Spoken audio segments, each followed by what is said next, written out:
Good evening. Welcome back to the Muddy Creek Podcast. Tonight I have quite a few amazing people on the show tonight. They all come from Florida and they're a great team. You can let me just go ahead and get this out of the way. I wrote down a cheat sheet because I am not going to slaughter their name because they work really hard out there. Bigfoot World Cryptids and the Paranormal Research of Central Florida. And we have five amazing people here. Cannot forget the mascot Teddy. You might see him in the background on Becky's feed down there, but that is Teddy. He's also on the thumbnail. We made sure we included him. Tonight we have Kathy, Rebecca, Pam, James, and Dan. They're each going to go around. They're going to give you a little bit of history about themselves. Then we're going to jump into some of their experiences and see what makes them tick. And yes, they'll be available for questions. One of these stories that are going to come out, you might be a little sensitive to, but please keep in mind, this was a 17-year-old that was in fear. Be respectful for what happened. He will answer your questions. If you're not respectful, unfortunately, we're just going to have to bounce you out. But it's a true encounter. It is his encounter, and we're going to allow him to express himself and the event without judgment. And then we'll see how he feels about going out in the field today with this. So, Kathy, Pam, Dan, James, Becca, Teddy, and of course, my co-host, Don. He looks like he showered again today and all pretty and everything. Don, you really stepping up the game, ain't you, buddy? I am, I guess. Last week I did. Yes, last week we did. Last week we accidentally got a multi-million. I thought I sent an email out to another YouTuber, trying to find out I got a multi-millionaire coming on the show. He's a CEO of this big survival thing, and then I followed the show. I thought I was getting the guy on that actually did the YouTube video. Now I got the CEO, so we're going to rock and roll with him, and he's just fabulous, and I can't wait to have him on. But this is your show. We'll talk about Chris later. James, let's start with you. You had a amazing encounter, and this is what really got you into the Bigfoot world. You want to start out with what happened? Okay, yeah. Whenever I was in high school, I was a jock. I did a lot of sports and stuff like that, so I had to have my nerd friends help me keep my grades up. So I always took my little friends out, took them to Daytona and different things. And I took these two guys out camping with me one night. It's out there behind Juniper Springs in the no hunting area. But every time I went out in the woods, I always took some kind of a gun with me. And I had a single shot, 12 gauge shotgun, and I had a Magnum slug round in it just for protection in case, bears or something. And I always had them take a gun with them, and they both had 22s. And we were sitting out there by a campfire next to a spring area out there and having a good old time, cooking out and everything and watching the stars. And I kept seeing somebody standing off out just outside of firelight. So I kept watching them, and they kept circled our camp a couple of times, and then stood up by this one tree. And I thought it was like them rainbow people. It was like hippies that camp out there a lot. I figured this guy was wanting to come in and take our stuff. And so I stood up and I told him, I said, I got a shotgun. I said, now you need to leave. And he just stood there. And this was a big guy. I mean, he was big. I knew good and well I couldn't take him. And so I told him, I said, if you come in here, I'm going to shoot you. And my two buddies, like I say, they were nerd guys. And this one guy was so scared, he wet all over himself sitting there by the fire pit. And this thing started to walk in on us, and I shot him right in the gut. He bent over, sat down on the ground, and rolled behind a tree. Well, I told him, I said, let's sit right here with our backs to each other and keep our guns out just in case I didn't hit him and he's going to come in here and, try to start some trouble. So we sat there all night. And then when safe light got there where we could see in the trees, we just took off running for the car. And I got in the car, and they got in the car, and we drove down to Highway 40. There's a big old fire tower there, and there was a game warden sitting there. And I don't care. I'm not scared of them. So I went up there and I told the guy what happened, and he got on to us, threatened to lock us up and everything else. But he loaded us up in the truck and took us out there. Walked all the way around this campsite area. Not a footprint, no blood trails, no nothing. All you can see is where we were at the fire pit. So he took us back to the fire tower and told us, he said, I could take your guns from you and I could, do all kinds of different things. He said, but if y'all just shut up and don't talk about this and just go on about your business, I won't say anything. Well, I didn't want to get in no more trouble. So we just loaded up my car and we left. Well, a couple of weeks later, I come back by that way going to Daytona, and I happened to see him sitting there again. So I went up there and I asked him, I said, did anybody ever go to a hospital for gunshot wounds, or anybody find a body, or anybody talk about it? He said, I don't know who you are. I said, well, I know who you are. I see your name.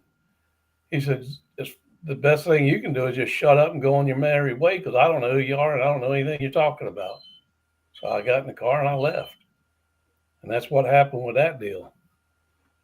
Wow. I didn't hear anything else about it.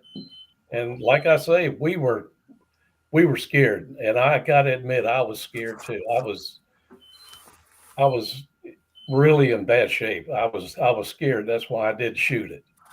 Because I thought it was, somebody trying to take our stuff or going to do us some harm or something. I didn't know what was going on. Oh, did you get a good look at him? It was a big guy. There was no doubt in my mind. I bet he had to at least be, like, now that I'm thinking about it afterward and talking to some more people about it and everything, he was probably, his body framework was probably 3 my size. And he was probably at least 7 foot tall. And that's after I talked to other people and tried to check it out a little bit. I came up with that. And we got talking about it, and they said that they think that I was seeing a Bigfoot. And that was when I first started thinking about looking for Bigfoot. And I've been hiking out in the woods and everything all my life. And most of the time I'm by myself. I've been into the paranormal, Bigfoot, UFOs, unexplained phenomenon. I used to do investigations on unexplained things people would call me about. And I'd do things going out looking for, noises in the woods and checking out UFOs. I've actually seen quite a few UFOs and different things around me, around my house, out in the woods. But yeah, it's awful strange. Before I met Kathy, I was out in the woods by myself all the time. I never took pictures or nothing, but I've observed all kinds of weird creatures, the Bigfoot, the little people, everything out there in the woods. And just a quick statement. Nothing happened to Jimmy Barr. These are his friends. They wanted to dedicate this show to Jimmy Barr. Do you guys want to give Jimmy Barr a shout out before we go further, so I can take this down so they won't think he passed away? Yeah. No, Jimmy Barr is just fine, everybody. It's just for real. If it wasn't for Jimmy Barr, there wouldn't be a Bigfoot World Cryptids and the Paranormal Researchers of Central Florida is what it is. Oh, Jimmy, go. Okay, because I met him one time at an event, and he was sitting right next to me, like nervous. And I'm like, did you have an encounter? And he goes, yeah, but no one's going to believe me. I'm like, you need to get up there and tell your encounter. No one's going to believe me.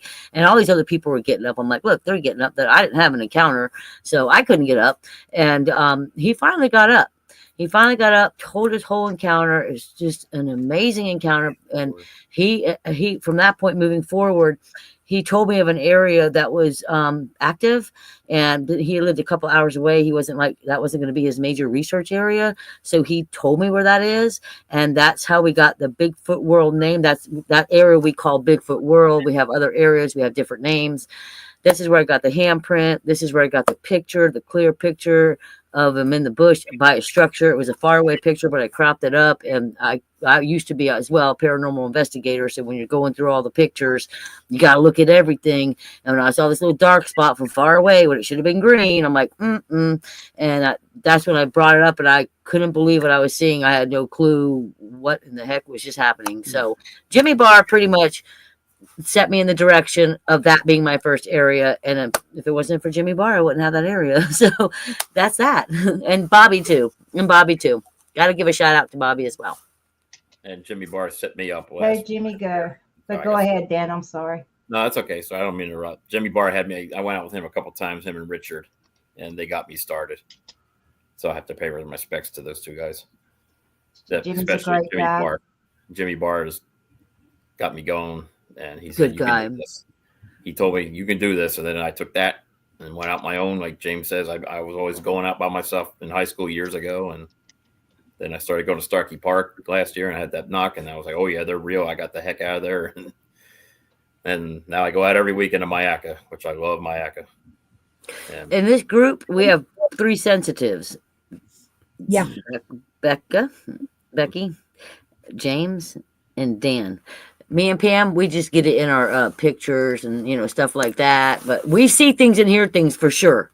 But as seeing a Bigfoot, personally, not us, but they all see things with their own eyes, especially all kinds of cryptids. And I went to Starkey Park last Friday on my day off work. I got Swamp Area X. My EMF went off. I forgot to turn off the sound. I'm like, oh crap! And then a branch broke. Took a picture. I gave it to Kathy and Tim D, and it was peeping out. I got a clear picture of it, and I video. His right eye moved. So my wife saw that, and I gave it to Kathy again and Tim D, and they said they see the eye movement. It moved to the right, the eyeball. I said, oh yeah, I'm out of here. So. Do you guys take encounters from, keep track of encounters in your area? That's how we got Ancient, a place we call Ancient. We don't really look, I personally don't look up to see if an encounter was somewhere in the Ocala National Forest, because it is such a big whole forest. And I did meet some lady in the subway, and she goes, oh, I saw a Bigfoot. I said, you did? I said, where did you see that? She goes, well, I was walking. It was right where the sign is, welcome to the Ocala National Forest. Well, there's a few signs, but she told me which one it was. And then she was coming home from work. Oh, no, sorry. She was going to work, and it just came out of the woods, slow as could be, and just stared at her as she stopped her car, and it just nonchalantly just went in the woods. She said, it scared her. It was so big, she says. It scared her so bad that she went a different direction to work for 3 months. And so I found out where that area was, and I called up James and Pam and whoever, and I know Rebecca's been out there too, and Ancient, but we call that one Ancient, and that's where her sighting was. And we've got that's where we got on film. Dawn and I, she's a friend of mine. We were walking and we were filming behind us. She had the thermal. I said, here, you hold this. She had the thermal filming behind.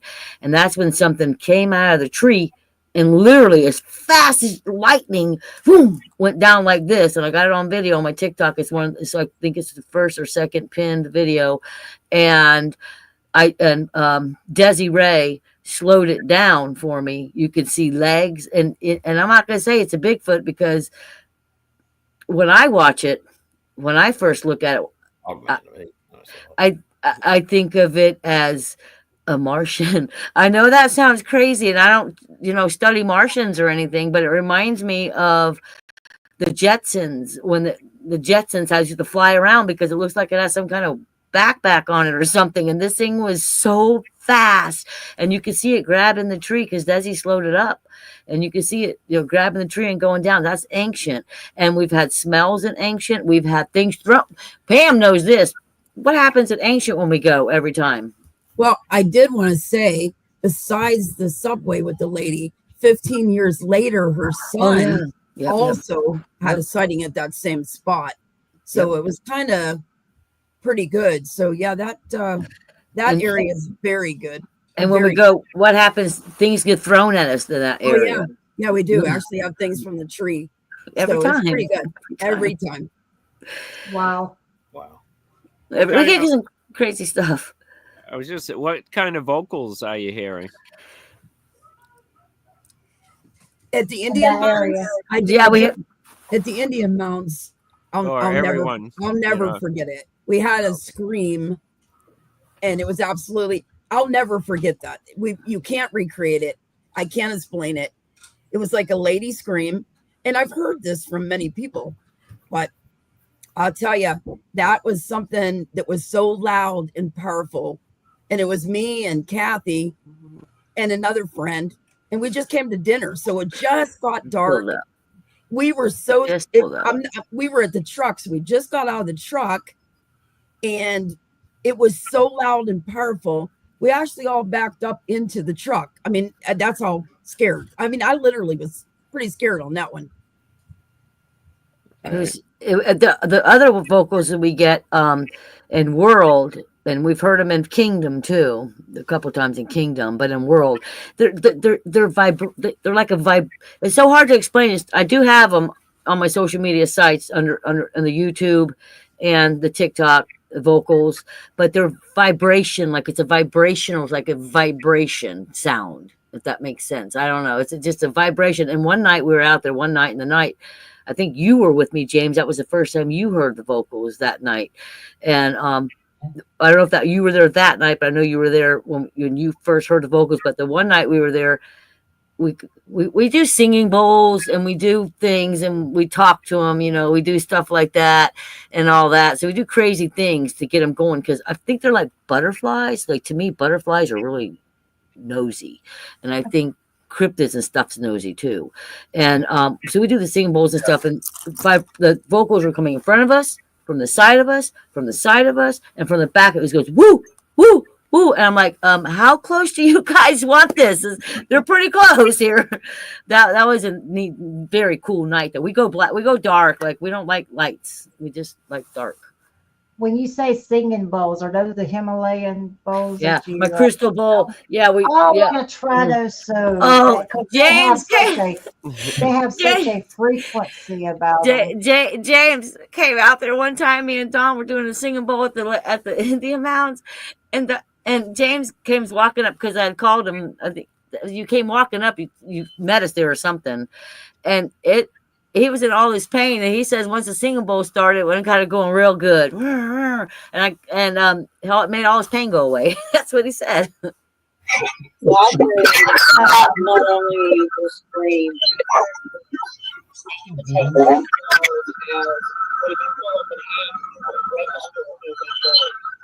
like the apples are recognizable as a bird. You can tell the difference. It's a little bit sometimes you do like the first thing you can hear voices, but there's no voice.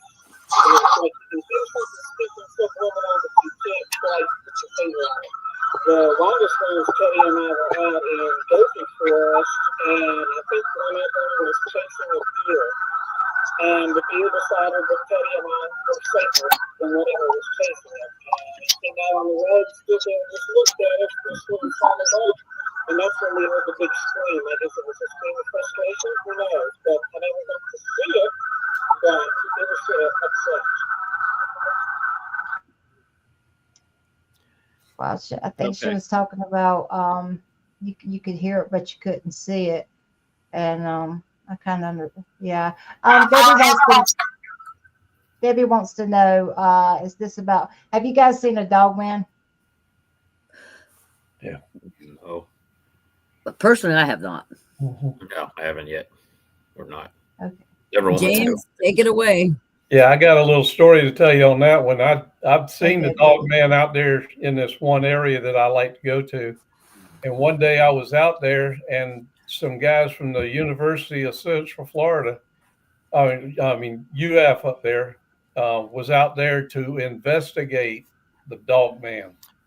And they told me where he was at. And I told them, I said, yeah, that's where he likes to hang out at. And they said that they was going to go out on the other side of the bridge to that tower thing and set up there and be there all night long. And it was going to be 8 of them. They get a lot of reports of the dog men down there? There's been a couple of them, but not too many. I've actually seen him twice myself.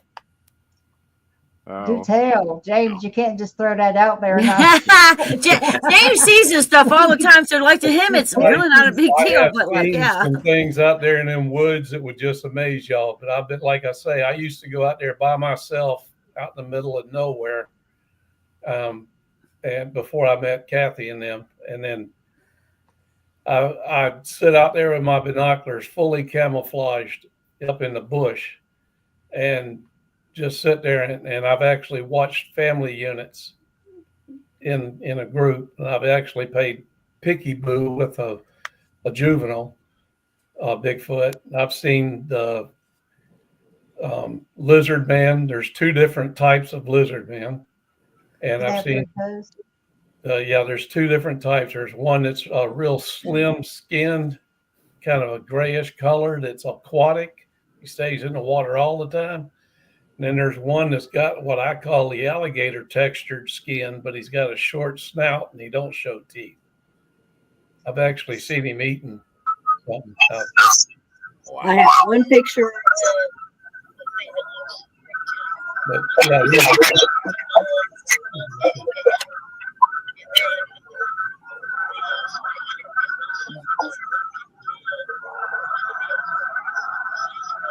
You'd have to go play.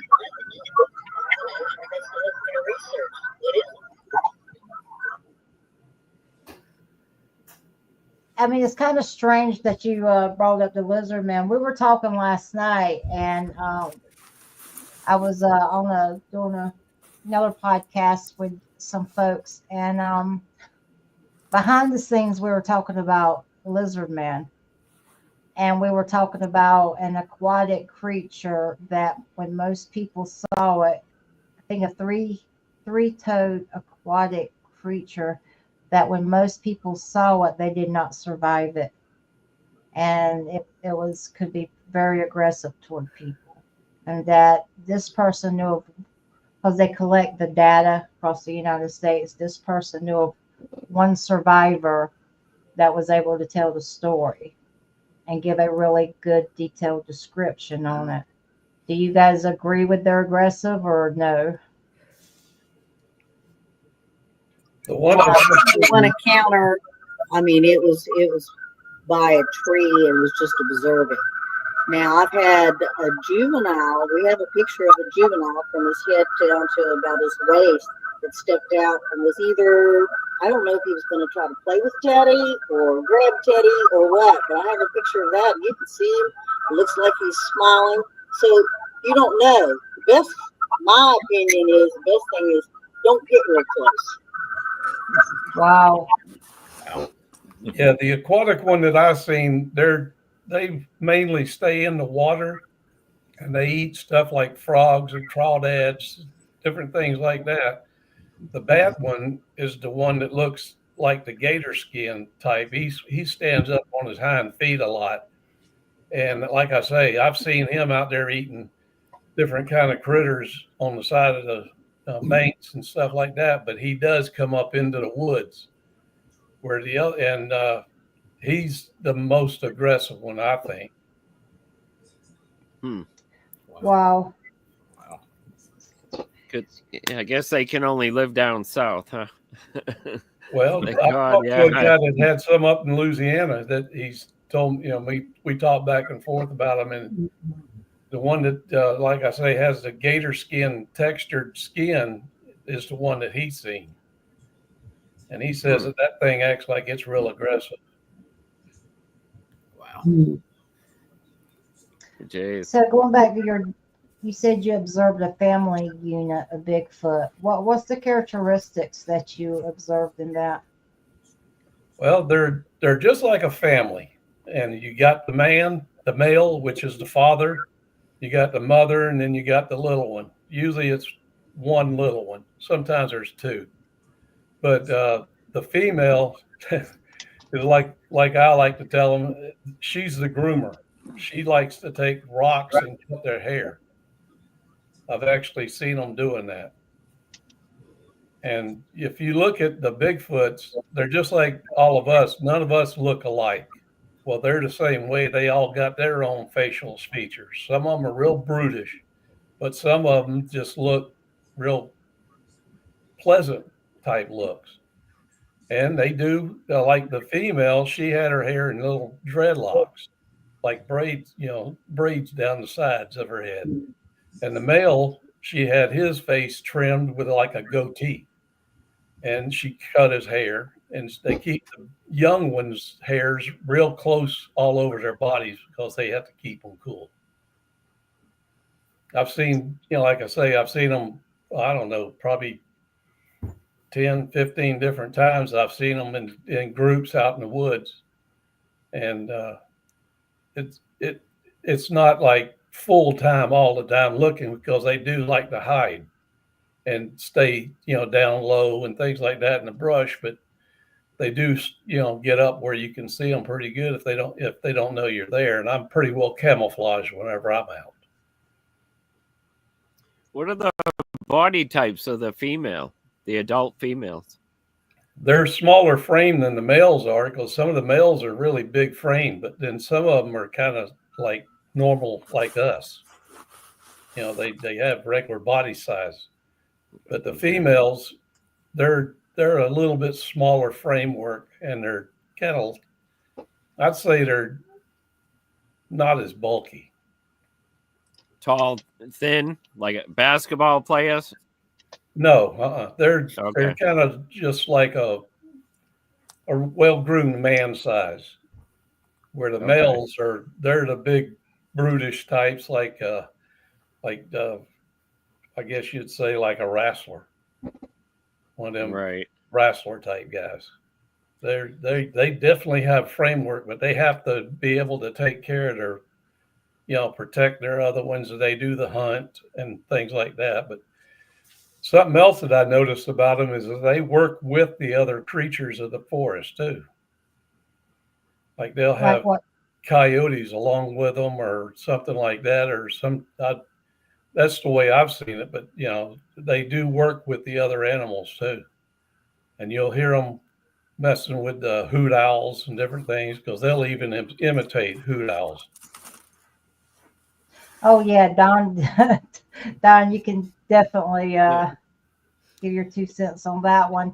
Now the coyotes are scavengers. Do you think they're working with the coyotes, or the coyotes are looking for leftovers? Yeah, the coyotes would probably run the game up to them so they can grab them, and then they'll get the byproducts of whatever's left that they don't want.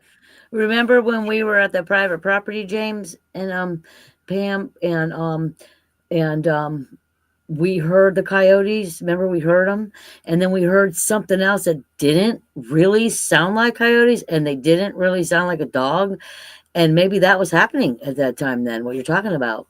Yeah, the way Bigfoots are, whenever they're imitating something, you'll hear like a little growl at the end of whatever they're doing.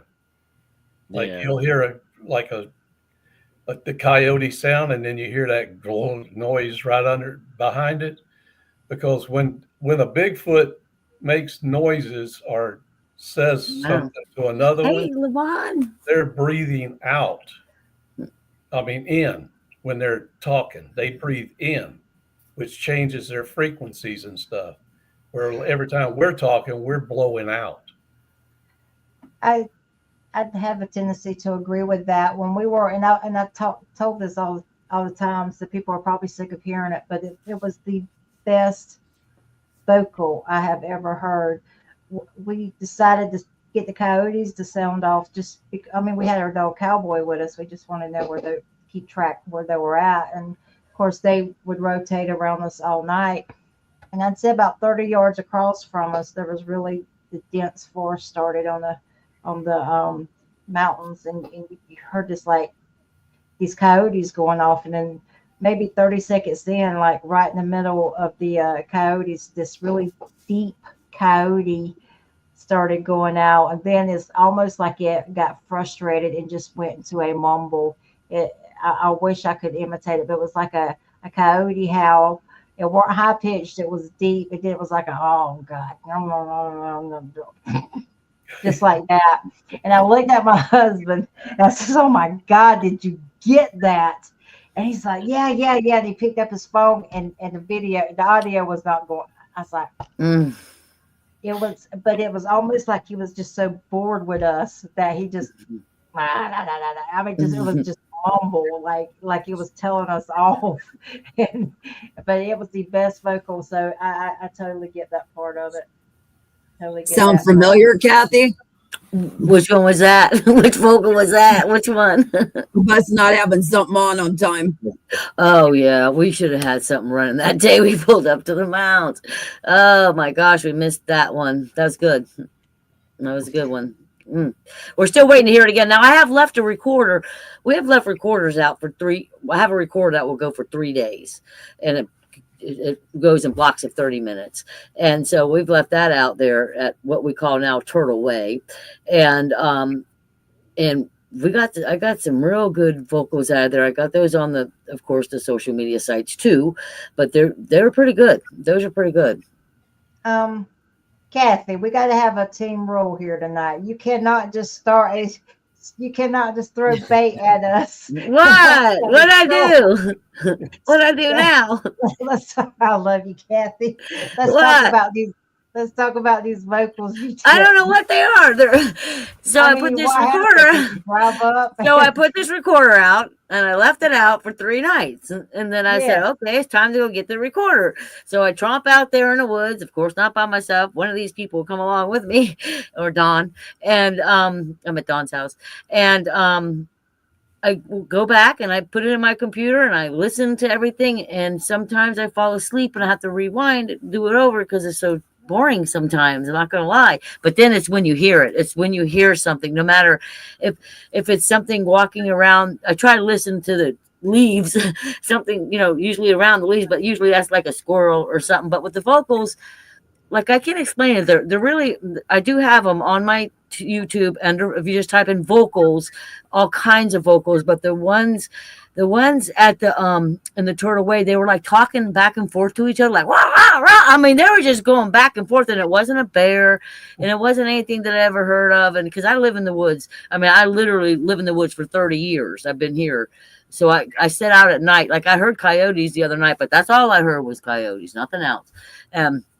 I'll die on the hill saying there's nothing around my house, but Pam won't die on the hill saying that, but I will, because I've never experienced anything around where I live. I go out into what James calls the big woods, but the vocals are different in one area than they are the other, because like I say, in Bigfoot world, they're like woo, like deep and low, and they're I don't know why they're so low and not loud, but they're vibrational. Like you could hear the vibration. So hard to explain. And the other one that I left out, the recorder that I left out at Turtle Way, they were just going back and forth. I recently reposted that, and I recently put it on the TikTok. So if you really go on the YouTube and type in vocals, I'm not going to do a vocal because I'm not a big wood knocker. Like I know we're probably a little bit, should I say, wooer than anybody else, but that's what it is. We don't care. Roll with that woo, mama. Roll with that woo, mama. I don't care. That's what it is, and I don't care, because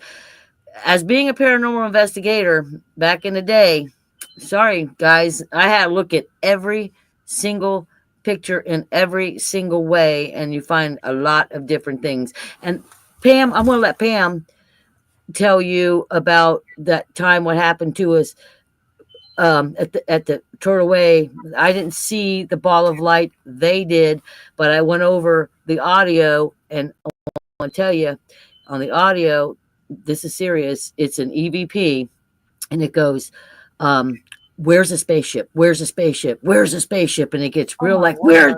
Yeah, and I mean, I'm not kidding. That's once again, everything is documented, everything is there. Pam, you tell them what happened at the mountains that night. Well, James was there too. It was pretty good. There was 3 of us that seen it, but it was a big ball of light, and it came from the sky and went straight into Turtle Way. and it just came from up Through the pines. and straight down, into the pines. And my husband was there too, so actually all of us seen it. Except for me, I was faced. Kathy, she was facing the other way, but it was pretty fascinating because I've never seen anything that big. And being from, I love UFO stuff, so I always follow it. So it was pretty good to me, and it just went straight down. We all seen it, and don't know where it went. And the weird thing about that, that night we had our red lights hanging from a tree. Just they look like regular light bulbs, just a regular light bulbs, and we had a couple of them hanging from a tree. And at the same time, this all happened. Of course, we're taking pictures, and one of the red lights didn't come out looking like a red light at all. It came looking out like a UFO, and I am not a UFOer. Doesn't spark any of my interest. I mean, I think it's related. Yeah, could be. But I'm not like, oh, let me look up a UFO. Let me go watch a UFO show. It's just not my forte. But this day was a little different because in the picture, it does look like a UFO. And I see legs on the UFO. And I see people, little heads in the picture. And that was the craziest. And that's again on the social media. But the light bulb didn't look like a light bulb. But I know it's a light bulb. I know it's a light bulb because we had them hanging from the tree. So there was like 4 pictures taken. So I believe it was 2 that came out looking like a UFO in different directions, and the other one was taken with the light, with the flash on, normal picture. There was another one taken in the dark with the red light hanging, normal, in the normal glare, the normal darkness. But the other one, the one that looked like the UFO, it was so bright. It lit up the whole area, and it didn't look like that in the other picture. It was weird. It was a lot of weird things happened. James had a sighting there at we were all together. Me and Pam we didn't see it, but he sees everything. And you seen the bushes moving. Then we tracked it. You saw the broken branches, all that. We did all that. And tell him about that, James. We could hear it going to the palm fronds, but he's seen it. He's seen it. Is James excuse the term, but the shit magnet? Rebecca is too, and so all 3 of them are. All 3 of them. Me and Pam, we just kind of go along, take some pictures, do some video, listen to the weird sounds, and we hear the breaks, and we hear we hear stuff, and we hear stuff and smell stuff, and we get goosebumps and stuff when lots of electricity might be around. But these 3.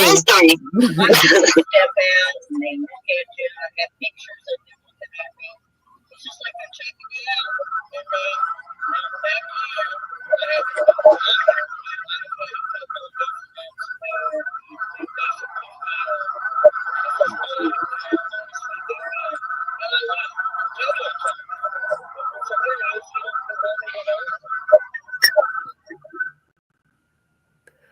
How big was that ball of light you saw go through the trees? James? It's hard to say how big it was because it really lit up everything. And it was, I don't know, it was a pretty good sized ball of light. It was, yeah, I've seen them about the size of a cantaloupe. Yeah. Wow. I got pretty close to one. Yeah, I have them come around my house all the time around here. I got security cameras right now. They're not recording, but I'll sit there and be watching them, and I see them coming around my house. And, are they white? Yeah, well, some of them are blue and some of them are orange. Yeah. There's Teddy. There's Teddy. There's Teddy. Teddy, the mascot, and he runs point for everyone, guys. He really does pick up. Yeah, he does. He's sleeping right now, and I really appreciate you having us on, but I got to get up at 3 a.m. tomorrow morning to go to work. So I'm going to cut my part short, but thank you so much for having us on. It's been great. And yeah, Kathy and the group, we really have a lot of great stuff. Check out our site. Thank you, Rebecca. Right, have a good night. Thank you, Becky, and see you. Safe out there. You guys have a really good chemistry. I love that. We do. We have it now going on. We like this. We like who we have, and we have Rebecca represents Rebecca real fast. Is she still on? Or is she gone? Or she froze? Gone. She froze. Gone. Oh, She's okay. gone over. Well, I was gonna say she represents us in another area. Dan represents us in his area, and so Dan comes out, with us too, but he lives like a couple hours away. So we kind of like we kind of like to make plans. Like we had plans, and then the hurricane came. We had to cancel those plans, and then we had other plans. Last weekend we had a camp out. Worked out real good for one day because all the rain started coming, so we had to leave that night because the rain was going to be there at 4:00 in the morning. We didn't feel like putting down tents and all that, but we had a super great day. Went to the river, and the river's scary because there's one way in and one way out. And sorry, but I don't carry. That is I'm not not a good tactical. I don't. I won't ever. I'll hunt. Give me a tree stand. I'll hunt all day. I have no problem hunting. I have no problem. But when it comes to guns, I'm not really afraid of any animal. I'm afraid of feral humans and humans. And I really watch, like if we're in our area and we might hear a motorcycle coming or something. I get more scared about, oh my God, here comes somebody, more than, oh my God, here comes a bear, because I have bear in my backyard. I know their habits. I know what they do. And the bears will run, they'll run from you. And we bang buckets in our yard, like of a bear and her, like I was in the tree stand, like I have a double tree stand that I sit in for no reason, just because I like to look, listen, and hear. And, I told my husband, if I call you, that means I see a bear and you better get out here and bang the bucket. Well, lo and behold, here's behind me where I'm not looking. I was like, oh my God, there's a bear behind me. Not only was there a bear, but there were cubs. Okay. Hey, Kenny, no answer. Great. So now I'm in the tree stand. The bear's right down below me right here with the cub. And I just knew that cub was going to come up that tree and I'm dead. I was never so scared in my life. He did not answer that phone. He was supposed to answer that phone. He always answers the phone when I call when I'm in the tree stand. But this time he did not. Oh boy, he got it when I got home. But I ducked down real low. I didn't say a word. I didn't breathe, and it went away.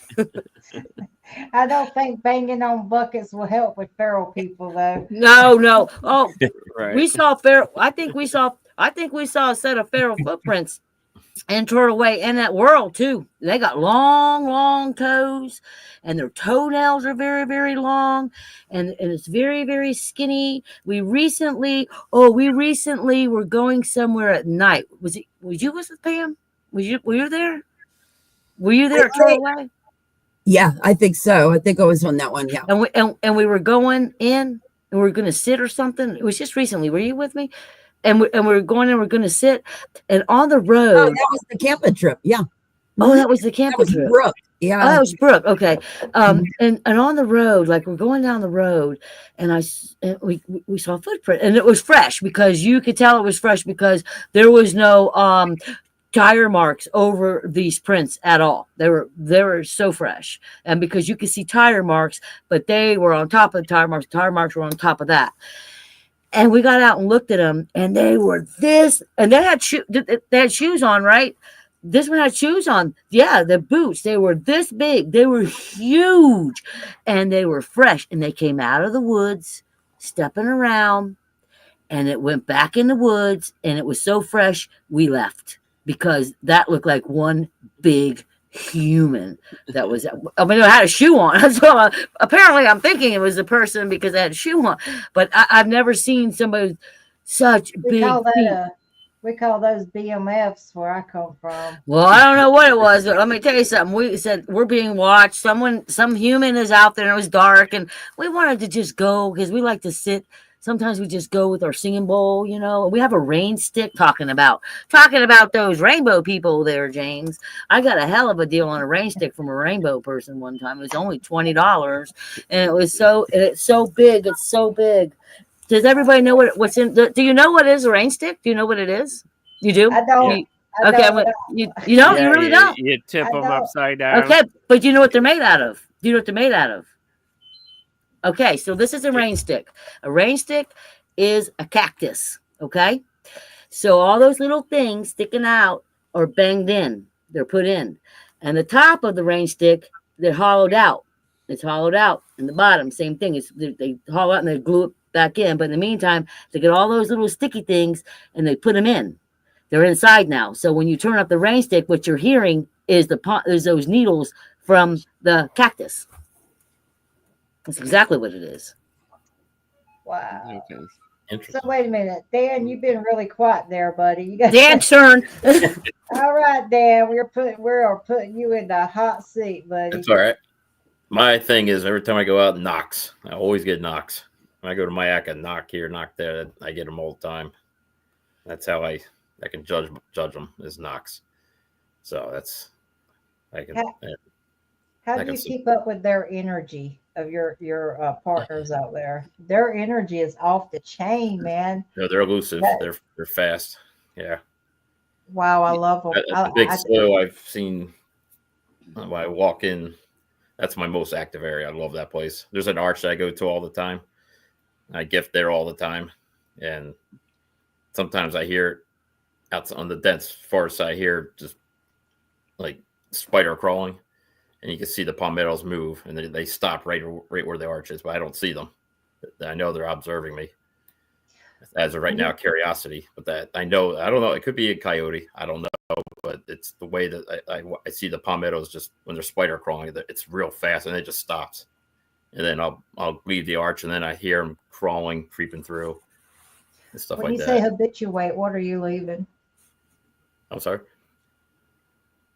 When you say habituate or gift, what are you leaving? Oh, I'll leave apples, of course. Beef jerky. They love beef jerky. I love beef jerky. Hello. Yeah. I have this toy. It's a little purple rhino. I put it there. Sometimes it'll be on the ground about 10 feet away in one direction. And then the next week it was across the trail, the main trail on the other side. So it was gone. And then I went across the trail. On the other side, it was right there, probably about 30 yards away. And then I put it back. So that's my interesting toy. Is that it's a purple rhino I bought. It's a little toy. Have you noticed that they are particularly curious about a particular color? Or you seem to get that? James Watt. Blue. Blue. Thank you. Blue. Blue that keeps coming up, y'all. Matter of fact, Johnny Meadock, Bigfoot Meadock, he was supposed to go out and wear a blue shirt to see if he become a Scooby snack out there. I guess he'll be reporting back to us. He actually had a Class A sighting, and we were talking about the color blue. Wow. They seem to be drawn to, and that's pretty incredible. So anyway, you get knocks and you leave out gifts. Do you ever get a gift back? A couple. I've been going there. I've been going to this place since April of last year. The last 3 months, I've had Y sticks, big ones, jabbed in the ground near my truck, probably about 20 yards from my truck. Tuning for and it's yeah, but they're big. I mean, they're snapped big on each end, and I got 3 of them in the last 2 months. I got 3 of them, so I took them home and I have them in the backyard here. Jabbed in the ground. So I'm trying to figure out what that means. Kathy's telling me they're tuning forks, but that's what I call them, tuning forks. We call those tuning forks, and the triple we call tridents. Yeah, but at 3 of them, they're good sizes. And then I had another one right a couple weeks ago. It was jabbed. It was stuck it up. It was a Y. The Y part was jabbed in the ground. The 2 sides wide, and the one up, and then there was a stick right stuck in between. Right. I got a picture of it, and I'm trying to figure out what that means. Yeah, I get knocked 3 branches stabbed to the ground. And a lot of spider crawling. I found a structure one time in the middle of nowhere, like a capital A, and the sticks were jammed in the ground, leaned on each other, kind of intertwined, and they had taken one. And I say they, I don't like I know, but they had taken one, and it was so tight they took it through the right part and it stuck it through the left part, and it made a perfect capital A. Wow!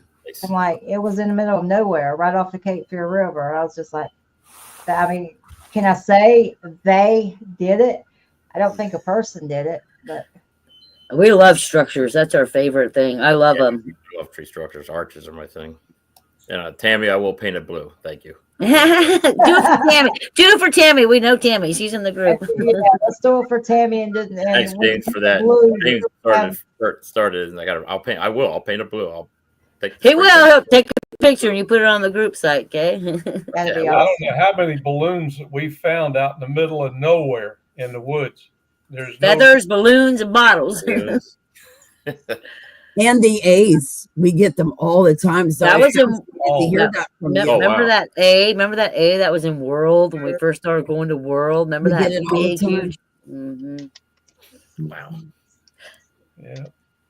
One time we had I found a pelt, like an animal pelt. One time it looked like I don't know, soft, and maybe it looked like a rabbit. I think it was a rabbit, and it was all dry, no smell, no odor. It was completely cured.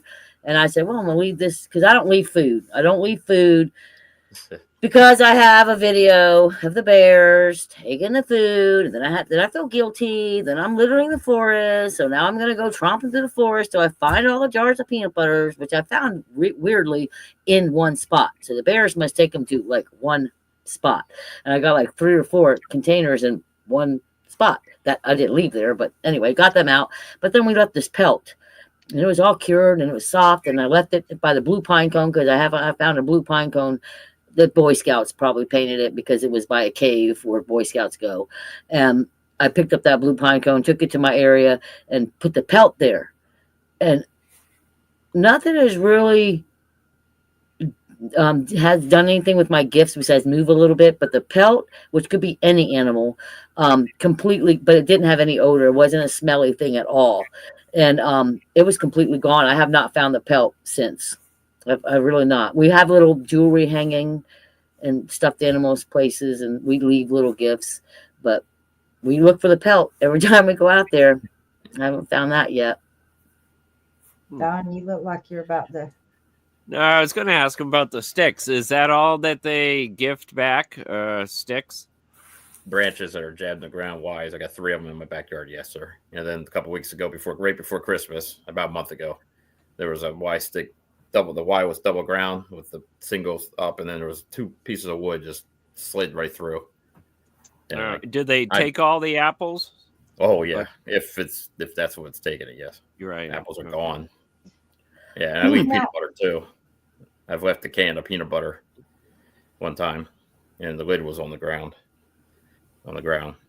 So, do you ever put anything up high? Like I'm going to do that. Yeah, I'm going to do that next with the apples. Yeah, that's what I want to try next. Yeah, I'm going to try that actually probably next weekend. I'm going there next weekend. I'm going to try to hang them if I can, or put them high with the where the arch is. So I can get up there. The arch is pretty high, but I can get up there. Be careful. Please be careful. Don't fall. I won't fall. Okay, I'm just saying, be careful. Yeah, I know. So but it's an interesting place. I love the place. Trail 111 is the big one for me that I get a lot of my knocks. Does it get quiet out there when they're around?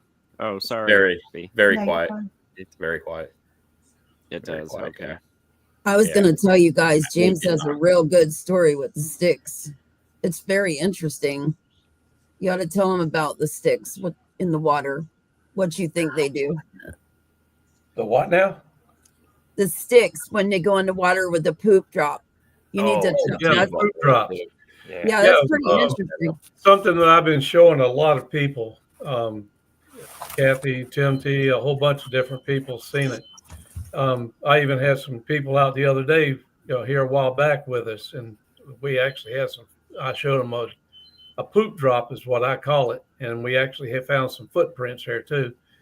But what it is they back up into the water, into these swamp areas, and they had these sticks broke off about 3 to 4 foot long, laying all around that area.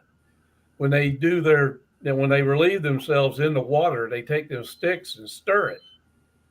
That way, within 24 hours, all of the DNA and everything in that is destroyed by the phosphates in the water, by the sunlight and everything. And for some reason, they know that.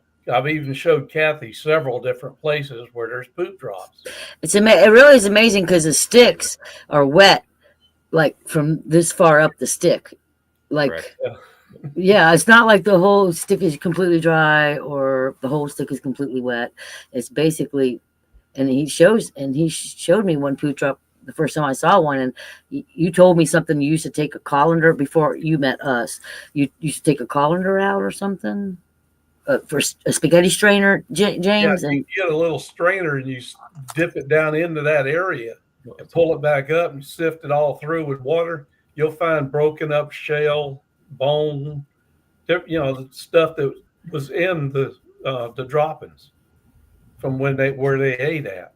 But you won't get nothing out of it. Tim T took and gave us all a sample of the water in that one that he found. Yeah, he sure did. He was going to have it tested. I never did hear if he had it tested or not, but it's like I told him, I said, nothing's going to show up because within 24 hours, it's clean. I mean, all the DNA and everything's out. Yeah. Tim T took me out to the Green Slop a couple weeks ago, and towards the end, we saw sticks are on the ground, and half of them were white. I mean, half of the stick was wet, and he told me about that. Yeah, but right next to where a rounded out watered area was. Yeah. Okay. Yeah. Do you ever find the feces? Never find Bigfoot scat nowhere. Okay, that's what I was. Tim T That's did what the I same was thing. going to ask. Talking about James, yep. Okay. Pam, tell him about the hair in the tire. You can tell him about that. The hair in the tire, remember? Yeah, that tire was really weird. That tire was way back in the woods. So that structure that was really strange because it was out of nowhere. And then we did find a hair, and Kathy did everything right, put the gloves and everything on, and we did take the hair and we give it to Tim, and Tim is like our go-to there. So he did all kind of research on it, and it was pretty interesting. He said he thinks it really was, a skunk ape. So I don't know. When we found the tire, so we were walking down the path and there were 3 tires on the path. They were all the same tire. There's 3. I don't know if you know this, but we don't stay on trail. We go off trail every time. We just start walking in the woods. And we saw those 3 tires on the path because we just walked in, and then we saw it go off trail. So we walked in. I don't know how many yards, Pam. What do you think? 100 yards? At least a football field for sure went from that path, or 50 to 100 yards easily. And then we noticed a tire. There was a single tire way out there by a structure. It was an X on the ground, and what I call it a fence. It's probably not really called a fence. That's just my lingo, but it's just like we call it a fence. It was like straight across off the ground, and then there was an X on the ground, and then there was this tire. One of our researchers that was with us that day saw the hair. The hair was in the nick. There was like a little nick on the tire, and in that nick was hair. That's where the hair was, on the nick on the tire. And then I carefully put the gloves, got the stuff, put it in there, and took it to Tim T. He did like Pam said, he did a year's worth of research with all the books that are out with who's the, like, I don't know a lot of people, guys, so sorry about the names, but whoever that book was, Pam, that he had the Bigfoot hair, that book, was it David Paul? Yeah, Jeffrey Meldrum looked at it. Oh, well, whatever. And then he put it through his microscope. He has a couple really good microscopes, and he put it up to all the hair that he had, like the dog hair, the pig hair, the bear hair, all the hair, human hair. And it showed whatever it shows to be Bigfoot hair. We do have a big video on that in our YouTube. He went over it as he researched it, and he made a video of it too. Mm-hmm. So it's on both of our YouTubes. Tim T is amazing. He is. Yeah. He's a great researcher. That was a pretty neat find that day. Yeah, it was. He is. He's very good. He's very, very good. Yeah. He's great. So Pam, researcher. We're putting you in the hot seat now, Mama. Now you're sensitive, right? How does that? I am not. No, I wish I was. That's not me. No. Those two and Rebecca. All right, let's put you in the cold seat for a minute. Dan, how does being a sensitive help you in the field? I'm sorry. How does being a sensitive help you in the field? Sensitive being in the field. How does it help you? Like an It helps empath? me. What's that? Are you saying you're an empath? Well, Kathy's called. Well, I'm learning this term sensitive. Sensitive. I see Okay. things like Okay. I Yeah, can see good. things, Yeah. you know. But yeah, I can sometimes sense them. Like I can hear them very well as I'm walking because I'm by myself all the time, and sometimes I hear them one on each side, and they can spider crawl on one on each side. But they don't throw things at me. They don't growl at me. This is at the Big Slough, which is my most active area, and I think they accept me there because I've never had an issue with them. And they obviously like the gifting that I start doing, and that's how I listen. I listen to the forest basically as I'm walking with my recorder, and I get a lot of knocks all the time. I don't know why, but I get every time I go out, I hear a knock here and there. So yeah, they're letting the other ones know you're around. Yeah. Sometimes I get one knock, and then sometimes I get two knocks in a row. But they once I get on the trail and I head about a quarter of a mile out, I can sense them. I can hear the forest, and I hear them crawling through very easily. But they don't stand up. They always, for me, they spider crawl out, or they'll peek out behind a tree, and that's how I can hear it. Audible wise, I'm very good. I can hear that. So yeah. No, I know what you mean by that. And branch Sensing them. breaking too. Yeah, they for years I picked mushrooms and didn't know that they were here, but I'd always come into areas where I'd always be looking like I heard something. I never heard anything, but I'd always be looking in an area. Yeah. And come to find out later on, these were they were bedding down. Okay. So I always stayed out of them, but I know what you mean by that sensing. You can just tell. You keep looking in the same direction. Correct. Like there's something there, but you never see it. I just move on. Yeah. Until I maybe get something thrown at me or a growl or something. Then they don't want me around. I'm going somewhere else. Right. But at this place where I go, I'm new to this. I met Kathy last year at the conference, and then from there it's been an awesome experience. But yeah, the Big Slough is that's where I like to go by myself and accept whatever they do to me in a good way. Yeah, in a good way. Please don't accept everything. Because 2 weeks ago I was at the slough and I got a loud knock.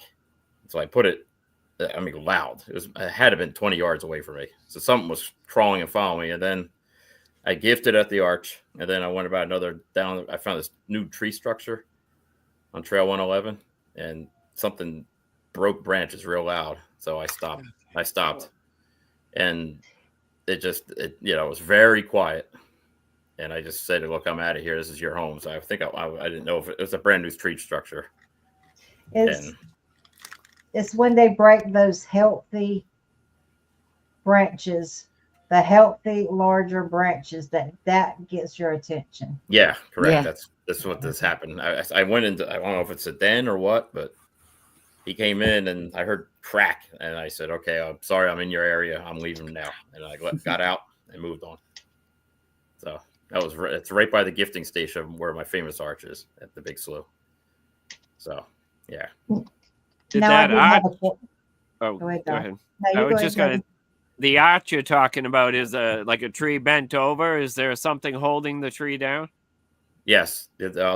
I started going there last April. That same area never had an arch there until the end of July. I walked by and I said, "Oh, look at this arch!" And it's bent down, and there's two big trees on the bottom of the pine tree, and there's a stick jabbed right in the middle. Yeah, and it's been there ever since.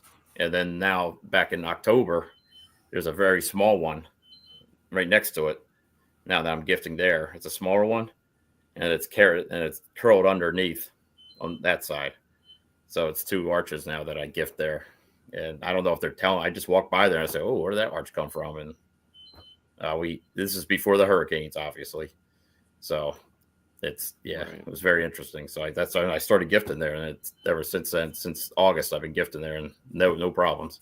Except a couple weeks ago when I went there, I found that new structure right around the corner, and something spider crawled, and I heard a tree break branch, and I kind of walked out alone and said, "All right, I'm leaving. This is your area." So I respected it. So do you remember when Richard Farabee talked about his thing going through the ferns? He didn't see it, but he could hear it coming. I think so. His first time. I always wondered if that was a spider crawl.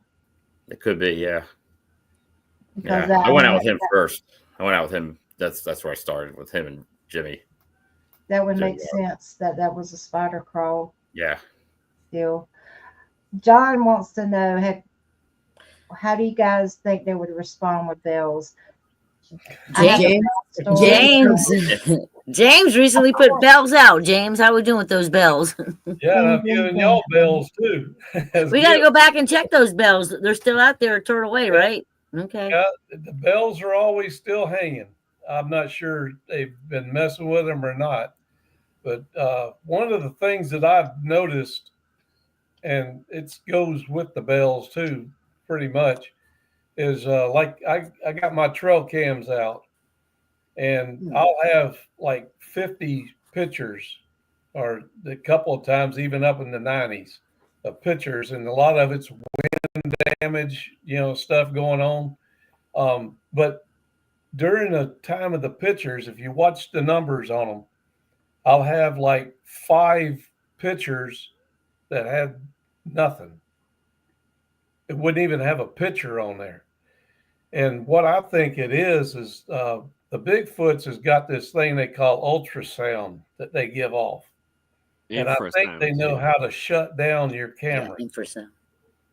Because it's not just been once, it's been several times that I've found out that there's anywhere between 5 to 8 pictures that are blank. And it's usually, I leave little gift things out for, rocks and little figurines. And sometimes I'll put up like an apples. But now I'm starting to hang bells. And sometimes the figurines and the rocks are all scattered around, but I don't have anything on any of the pictures showing anything doing it. Now, it could have been possums or raccoons or, I've even got hogs in my pictures, a lot of bucks, a lot of doe, but nothing ever messes with them things. But the pictures are gone. And stuff has been moved. So it's kind of strange about it, but I have started hanging bells now. I will tell you this. We had, and in a few weeks, I'll be on Woodwalker's podcast talking about this, but they seem to like dog collars with the bells on it. Interesting. That's interesting. Well, yes, and I think that in our area, they either took the collar off a deceased dog, or it was one of those breakaway collars that come off when the impact happened. But the dog was a smaller dog, and it had blunt force trauma to the head. I was like that. I said that just don't look like because I used to do animal welfare. I said, that just doesn't look like it was struck by a vehicle. It was just on the side of the road, and it was weird, and it's really active area. But of course, I'm going to check it for a collar to see if it's, bag it up and take it to the owner or whatever. But you could tell it had a collar on it, but the collar wasn't there. Then, of course, me working animal welfare, I was like, what a jackass to drop a dog off, and now it's dead. But later on, when the floodwaters were still, receding and everything, me and my buddy had went out there to the river, and we kept hearing bells. And I'm like, what in the world? And I thought, for whatever in my mind, I weren't thinking dog collar. I weren't thinking the dog collar. So here, let me be I keep squirming in my chair. I'm sorry. Um, I wasn't thinking dog collar. I was thinking, my friend Richard's standing beside me. He's got to be jiggling some change in his pocket. So I frisked him. I used to be a cop. So I frisked him. He's like, what are you doing? I'm like, don't mess with me like that. Do not. And keep in mind, we're at an area, we're completely surrounded by water. There's one patch of pavement we could drive on, and we couldn't even go walk into our area because of the flood waters. We couldn't even cross the bridge that was right there. And I was like, don't mess with me like that. And he's like, I'm not messing with you. He had nothing in his pockets but his keys. And then we hear it again. So, him being a law enforcement, he frisked me. And I'm like, dude, that's a good way to get a key for you always. I'm like, I'm not doing that. And it occurred to us that it was coming from the water under the bridge, where the bridge was at. And I said, I think that is where that collar went. It's trying to get us to go toward the bridge. But it was coming from in the water. Like whatever it was in the water shaking that collar. And you know what? Look, if you worked animal welfare, you know what a collar, a bell collar sounds like. So either that collar, either they took it off, they killed the dog out there because it's known to be a dumping ground for animals. Either they took the dog out, banged it in the head, took the collar off, or the dog suffered some kind of energy or injury, and the collar was a breakaway collar and something. But it was just like perfect time and ching, ching, ching. And wow. Ding, ding, ding. So I always say they're tricksters. And which can I say that was them? I don't know. I don't see a bird down there doing that. I don't see, your local crocodile or alligator down there doing it, or the kind of beaver getting frisky down there doing it. No, I in my heart, I believe that they are tricksters and they wanted us down there. They wanted us to go to where the sounds were at. And I was like, negative Ghost Rider, not tonight, not tonight. No, but that's my bell story. Well, we've heard actual wind chimes in one of our areas. Actually, like I'm saying, that's a wind chime. I just heard a wind chime. I mean, literally wind chimes. So I don't know. I don't know about all that. There was a time that James and I were in ancient. This is pretty neat because you could see it. Like I have it documented. He was filming with a thermal. We back behind us again, because lately we've been doing a lot of behind filming. And I will tell you, we got a little body camera, and it runs for like 5 hours or something stupid like that. And we've been putting it on my back because you don't have to turn it on, turn it off. It's not going to get hot. It's not going to overheat. It's like $16. It was like the cheapest little body cam, and it's been really producing some pretty cool stuff. But we weren't using the body cam this day. We were using the thermal. And James was filming. It was only James and I out there, and he was filming behind. And in doing that, what we have coming out, you can see the fingers moving the branch, and you can see the leg stepping out. The big fat leg.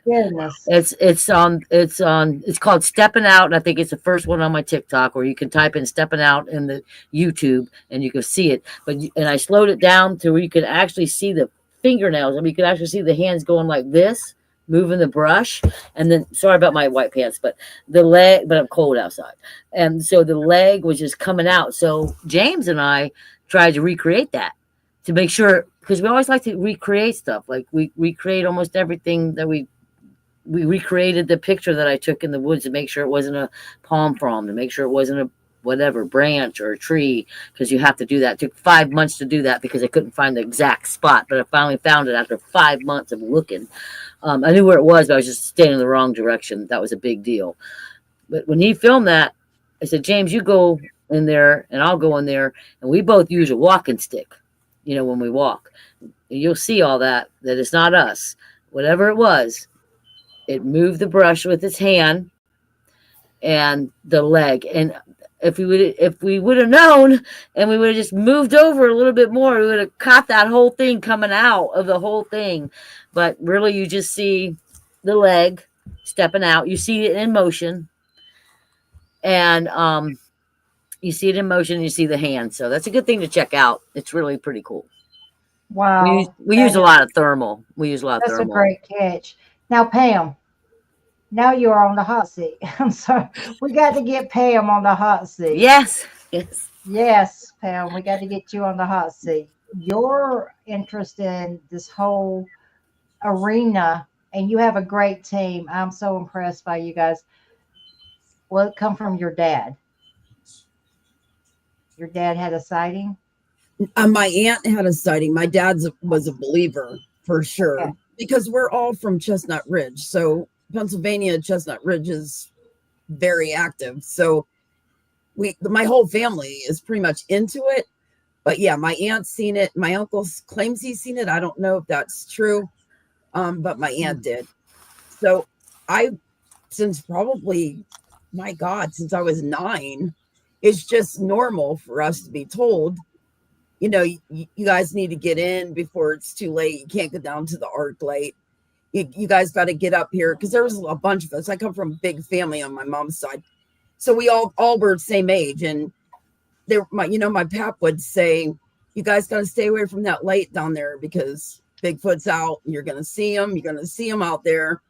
So to me, I'm 63 now, so all my life I've grown up with this. So it's just normal for me to have Bigfoot in my life. So yeah, I'm a definite believer. Did you say 63? I'm 63. What Yeah. the? I'm 64. Actually, in 4 days. Y'all be, Lord, y'all be eating Happy good. birthday. We call her the boss. Yeah. He's the boss. No, I'm not the boss. Stop. I'm not the boss. Not the boss. You won't tell us her birthday, so we just caught her. So there you go. Yeah. Wait a minute. You're right, No, Pam. I lied. Oh, good. It's less than that. Oh, good. I lied. Well, y'all are the most badasses geriatric people that I And know of. another thing, we really don't like to be called a team, to be honest. And this is Okay. true. This is serious. I'm sorry. I know I talk a lot. I know I do. I'm sorry. No, but that's why we love you. this is the way it is. We're not called a team. I don't like the word team. Don't want to be called the word team. We're a group. You know why we're a group? Because sometimes when she posts stuff, y'all post stuff, the whole group post stuff. Other people that are actually hi Levon. I know her. I don't know her. Here, But she's since in the we're group. putting ages out there, you go. Aha, 60. Woohoo! There you go. Happy Put it out birthday. there. Happy birthday. But that's 53. right. There you go. Don's 100. I was going to say a lot of our members on our YouTube, on our Facebook group page, they actually find stuff that we would never, ever, ever see, because we spend a lot of time in the woods. We do a lot of things on YouTube and go through all the footage and looking at the pictures and sharpening the picture. I don't have time to sit with a microscope or whatever those things are called and look at every single picture. I don't, but they do. And they send them to me. So sometimes when I post stuff, it's from the members. It's not from us. We do the research, but we have a lot of help out there. And we appreciate all you guys that are doing that. I just really want to shout out to, a lot of people. There's a lot of them, too many to name, but they are there. They PM me, they PM Pam, they PM James, and they're going to start PMing Dan. He's brand new into the group. But if it wasn't for them, seriously, we wouldn't find all the stuff that we find in our pictures, in our footage, other than what we are experiencing out in those woods. So thanks, everybody. James is like the Godfather. Yes, he is. Mm-hmm. Yep. Yeah, he is like. Yes. So, William says, Pam, how far is Chestnut Ridge from Cook's Forest in western Pennsylvania? My in-laws had a cabin there for years. Several odd experiences. We love you, Rusty. Thanks for the question. Yeah. Well, Chestnut Ridge is huge. I'm from Western PA, so I'm from Latrobe and Derry. So Chestnut Ridge can go all the way into another state. Like, it's huge. But I'm on the western side of it. So yeah, I'm in Western PA too. I don't know where Cook's. I don't know. That doesn't sound familiar to me. Maybe you, Dan. I know Dan's from Pennsylvania, but I don't know where you're Philly from. side. Oh, okay. No, Bucks I'm Pittsburgh side. Yeah. Okay. All right. No, I've never heard of that, but yeah, Chestnut Ridge, anywhere up there, it doesn't. I mean, it's Stan Gordon. If all of you know who Stan Gordon is, I mean, there's so much activity, UFO, everything since the 70s. So, yeah, it's huge. So, but no, I'm sorry, I never heard of Cooks. Don, I know you're ready to. Don loves to ask questions. I love Don. Go ahead, Don. Okay. Any smells when you're out there? Yeah. Anyone? Yeah. Different smells or all similar? What did you smell, Dan? What was yours? Really bad, raunchy, like a sewage water type smell out in the woods, in the middle of nowhere. I was going in trail line. This was the big slough. I was just going down the trail and I felt something really just smell. And I was trying to hear if anything was coming through again. But it was real bad, like rotten eggs, like that smell. Yeah. And then I was looking around with my binoculars to see if there's anything out there peeping around or going up and down. And then I said, okay, screw it. And then I continued. And then as I went farther away, the smell went away. So I can't tell if it was a skunk ape. I don't know. But it smelled like rotten eggs. Yeah. For like 5 minutes. 5 to 6 minutes. Oh, that's a long time. 5 or 6 minutes. Wow. They must have been really hanging around though, for real. Yeah, usually I was trying to look through and it's usually quick. People get that smell. Yeah. But it was about 4 or 5 minutes. Wow, they must have been really hanging for real. If it was them, we never know, but still, you never. If it went away, it's there and gone. It went away. It did went away. As I went down the trail further, then it was gone. Recently, we were in Ancient. We were walking and we found like a mound. We found like this mound. I really want to know what's under these mounds that we're finding. One day I'm going to get a scanner, a mound scanner, a earth scanner, some kind of scanner. I'm going to get one and I'm going to do this. I'm going to scan it. But James and Pam and Rebecca, we were in Ancient and we had just found this mound thing. It's a little mound thing. I'm like, oh, let's look at this little mound. And all of a sudden I smelled like, it was sweet, like cotton candy, like brownies, like somebody was cooking something sweet, like a cake or something. And I said to them, do you not smell that? And Jane's like, no. And Pam's like, no. I'm like, you don't smell that? How can you not smell that? It's right here. It smells just like cotton. I want to say my first thought was cotton candy. Then it went to like brownies because it was sweet. I couldn't get the right smell, but then it was gone.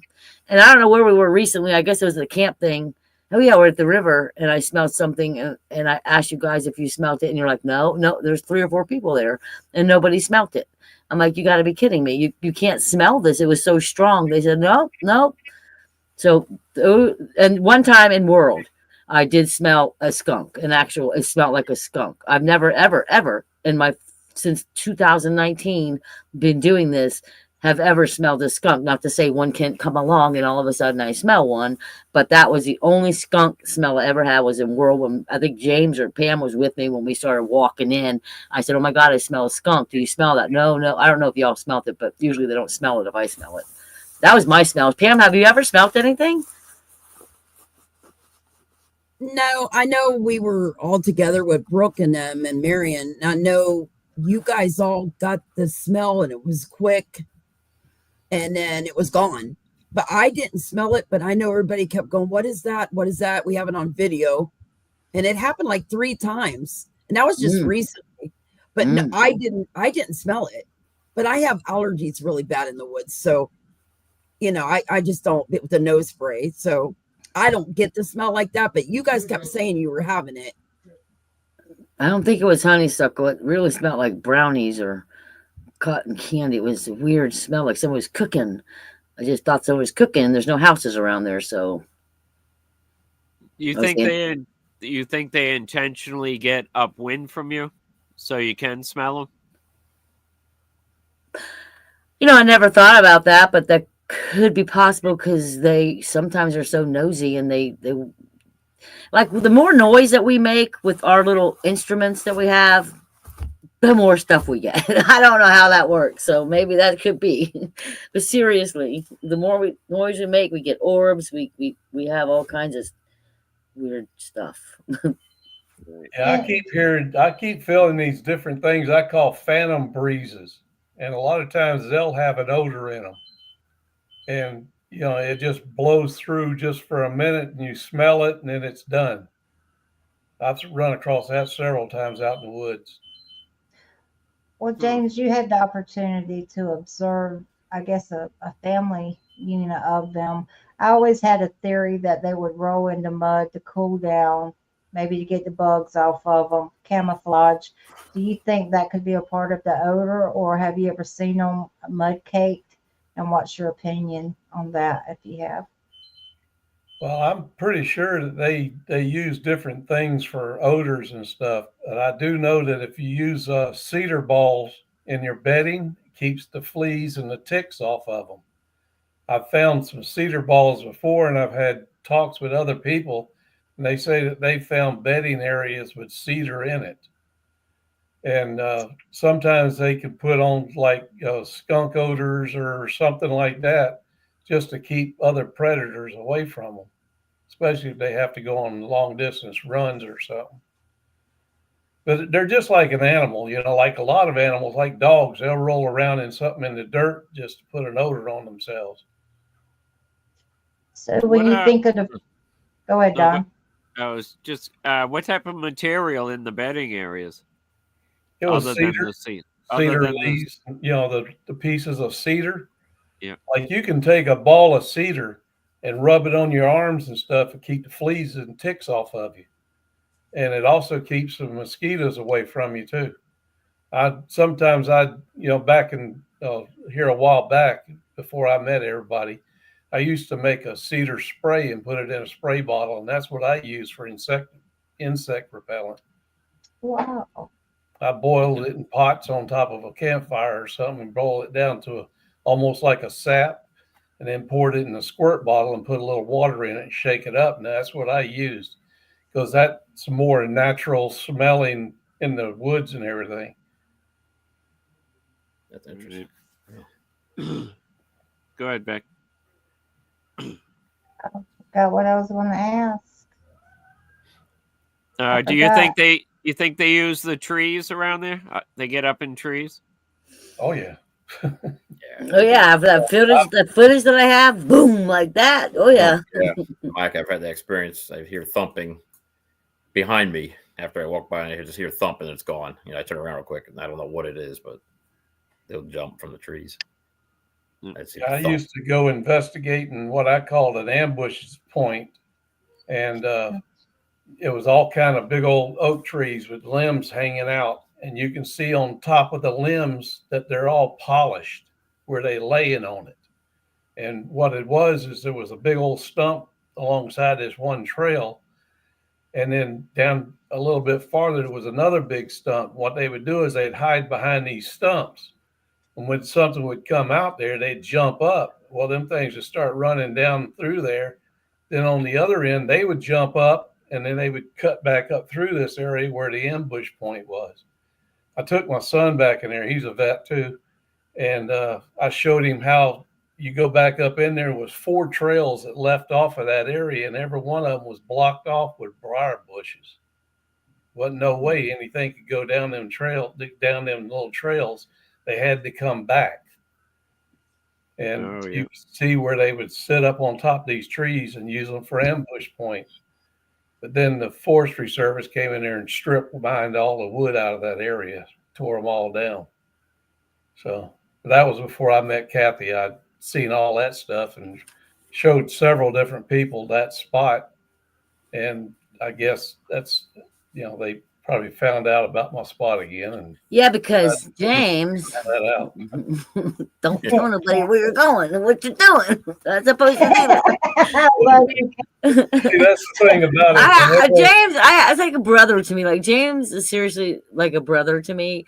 So like we were always back and forth, but he meets people and he talks more than a woman. James. Oh my What's God. funny, though, is I'm the only one out there in the woods in the middle of nowhere that's got a walker. Yeah. I use my walker Yep. whenever I'm out there on game trails, and I got it camouflaged too, so that with camouflage duct tape on everything. And the VA give me the walker with the bigger wheels. That way I can get in the brush and down game trails with it.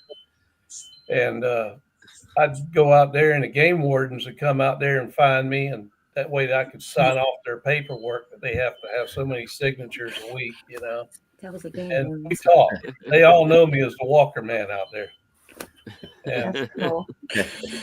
But he is good about not telling them where like ancient is and world is. He goes in his little areas. He talks to the people in his areas. When I see people, I go the other way. Bye, Felicia. I say these two. I always tell them they're true Southerners, boy. They got that personality, but they're so sweet and they'll talk to anyone. They're just true Southerners. I love it. I love these guys. Born and raised in Florida. It's like y'all were talking about the feral people. Now, I've been out there in them woods and I've come up on them, and there are some really bad ones out there. They're I hate to say it this way because it's offensive to some. Don't say it if it's offensive. Don't say it if it's offensive. Well, It's cool. That's how we roll. true, Yeah. though. Oh, that's how we roll. Then say it if it's It's offensive. okay. It's okay. If I'm you're an not old offended, fashioned 64-year-old. I'll say it the good way. if you're not They got offended by the mental time we problems. quit this show, we have not did our job. Carry on. Okay. All right. There's people out there that's got mental problems, and they got the long toes, the toenails, because they don't keep themselves in good condition. They do eat raw meat mostly, and they are extremely dangerous because they are mentally incapable of doing good and bad and right and wrong. But there is other ones out there, just like there's a lot of people out there that's camping out because they have nowhere else to go. Now, them people you have to watch out too, because they usually have their little pot farms or out there, things like that, and you don't want to run up on them either. But the other ones, they wear rags.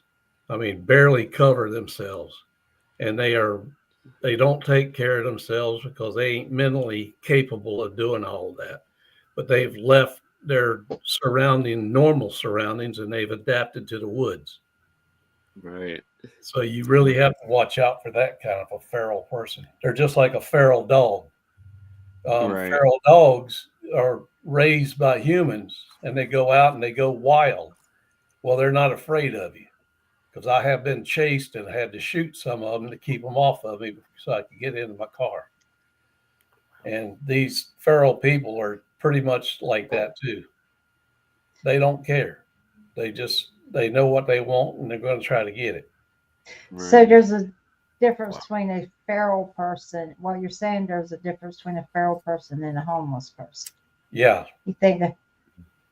Okay, that's. I always say, if you see me, especially with a pocketbook, I do not carry pocketbooks. If I have a pocketbook or a backpack, I got my little pew on me. That is why I carry my pews. I don't trust people. 17 years of law enforcement. I don't trust people. Don't trust people. Don't trust people. Don't trust people. Well, that's like what Kathy was saying. When she sees people, she's more afraid of them than animals. We've left our area so many times. Oh, someone's coming. We got to leave because I'm not going to take a chance with these weirdos. There's some weirdos out there. I come up on panthers, bears, all kinds of stuff out there in the woods, and I talk to them, use hand gestures. I know how to do all of that because I've done it before so much. I'm not Dr. Doolittle. Oh, come on, James. You're Dr. Doolittle. I'm not Dr. Doolittle, but yeah, I do talk to the animals. I talk to Bigfoot when I'm out there, and because they pick up on words too to use on you. I guess everybody out here, something's hollered at them, hello or goodbye or get out or something like that, because they listen to people that's hiking on the trails and stuff, and then they compare the words each time they hear it. That brings me to this. When Pam and I were out in Kingdom, we walked in, had the GoPro going, and we're like, oh, we just love this place. We just love this place. And all of a sudden, through the GoPro, we were the only two there. There were no cars around. There was no people around. You could tell it was an EVP. You heard this, hello, twice. And it's on my GoPro. That's on social media too. They say things to me all the time out in my areas that I Yeah. go to. And How did you go from what happened to you when you were 17 to where you shot one to communicating it with them in the woods now? And my second question is, is there a difference point between the skunk ape and a typical Bigfoot? And I have it's to go just what you call them. Down in the South, they call them skunk apes. There's no difference in them. Now, the ones up north are a lot more bulkier and bigger because of their environment. Yep. Down here, they have warm environment most of the time, all kinds of food. They don't have to be that big, bulky thing that's got to take down a moose. You know, they kill rabbits, squirrels, deer. They got so much food down here that they don't have to be that big, bulky, dangerous critter like they have up north. And it's mostly flat lands down here too. They ain't got to climb mountains. So they go out in the swamp. And yeah, they're all swampy and everything, but that's just their environment. What's the tallest they get down there, do you think? I think the average size ones are around 7 foot, but there are some that go 8. Yeah, yeah. And they're fast. Very fast. Yeah. They are fast. Any evidence of vegetation that they're eating? Oh yeah, they eat anything they can get their hands on. Pigs and deer. Berries are everywhere. Look at all these palm trees with the dates and stuff all year round. You got grapes, you got strawberries, you got walnuts and pecan trees everywhere, oranges. And we believe that the sticks sometimes that we find, Rebecca does believe that they strip them and they use them for markers, like in the dark, in the night. So they're stripped, so they can follow their markers. They're the bald, we call them bald, but they're stripped and they're perfectly soft and everything. And they're tridents usually, like the Ys, and so we find a lot of that in our area too, where they're stripped clean, like white. Well, that's the thing about bark too. That's a food. Yeah. Also, they can strip bark. I've taken survivalist training classes a couple of times, and they taught us how to eat bark. The Cambion It's also a healing agent. Bark can be a healing agent. Yeah, and like pine cones, you get the nuts out of pine cones. You got acorns. Acorns make a good meal for you. They taste like bad, real bit, but they keep you alive.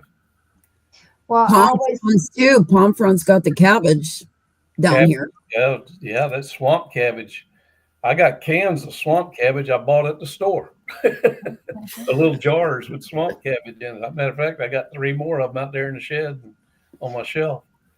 Well, you can just take a tube and run it right down through the middle of a palm bush, and wobble it sideways, pull it up, take your swamp cabbage out, and that thing will grow another one.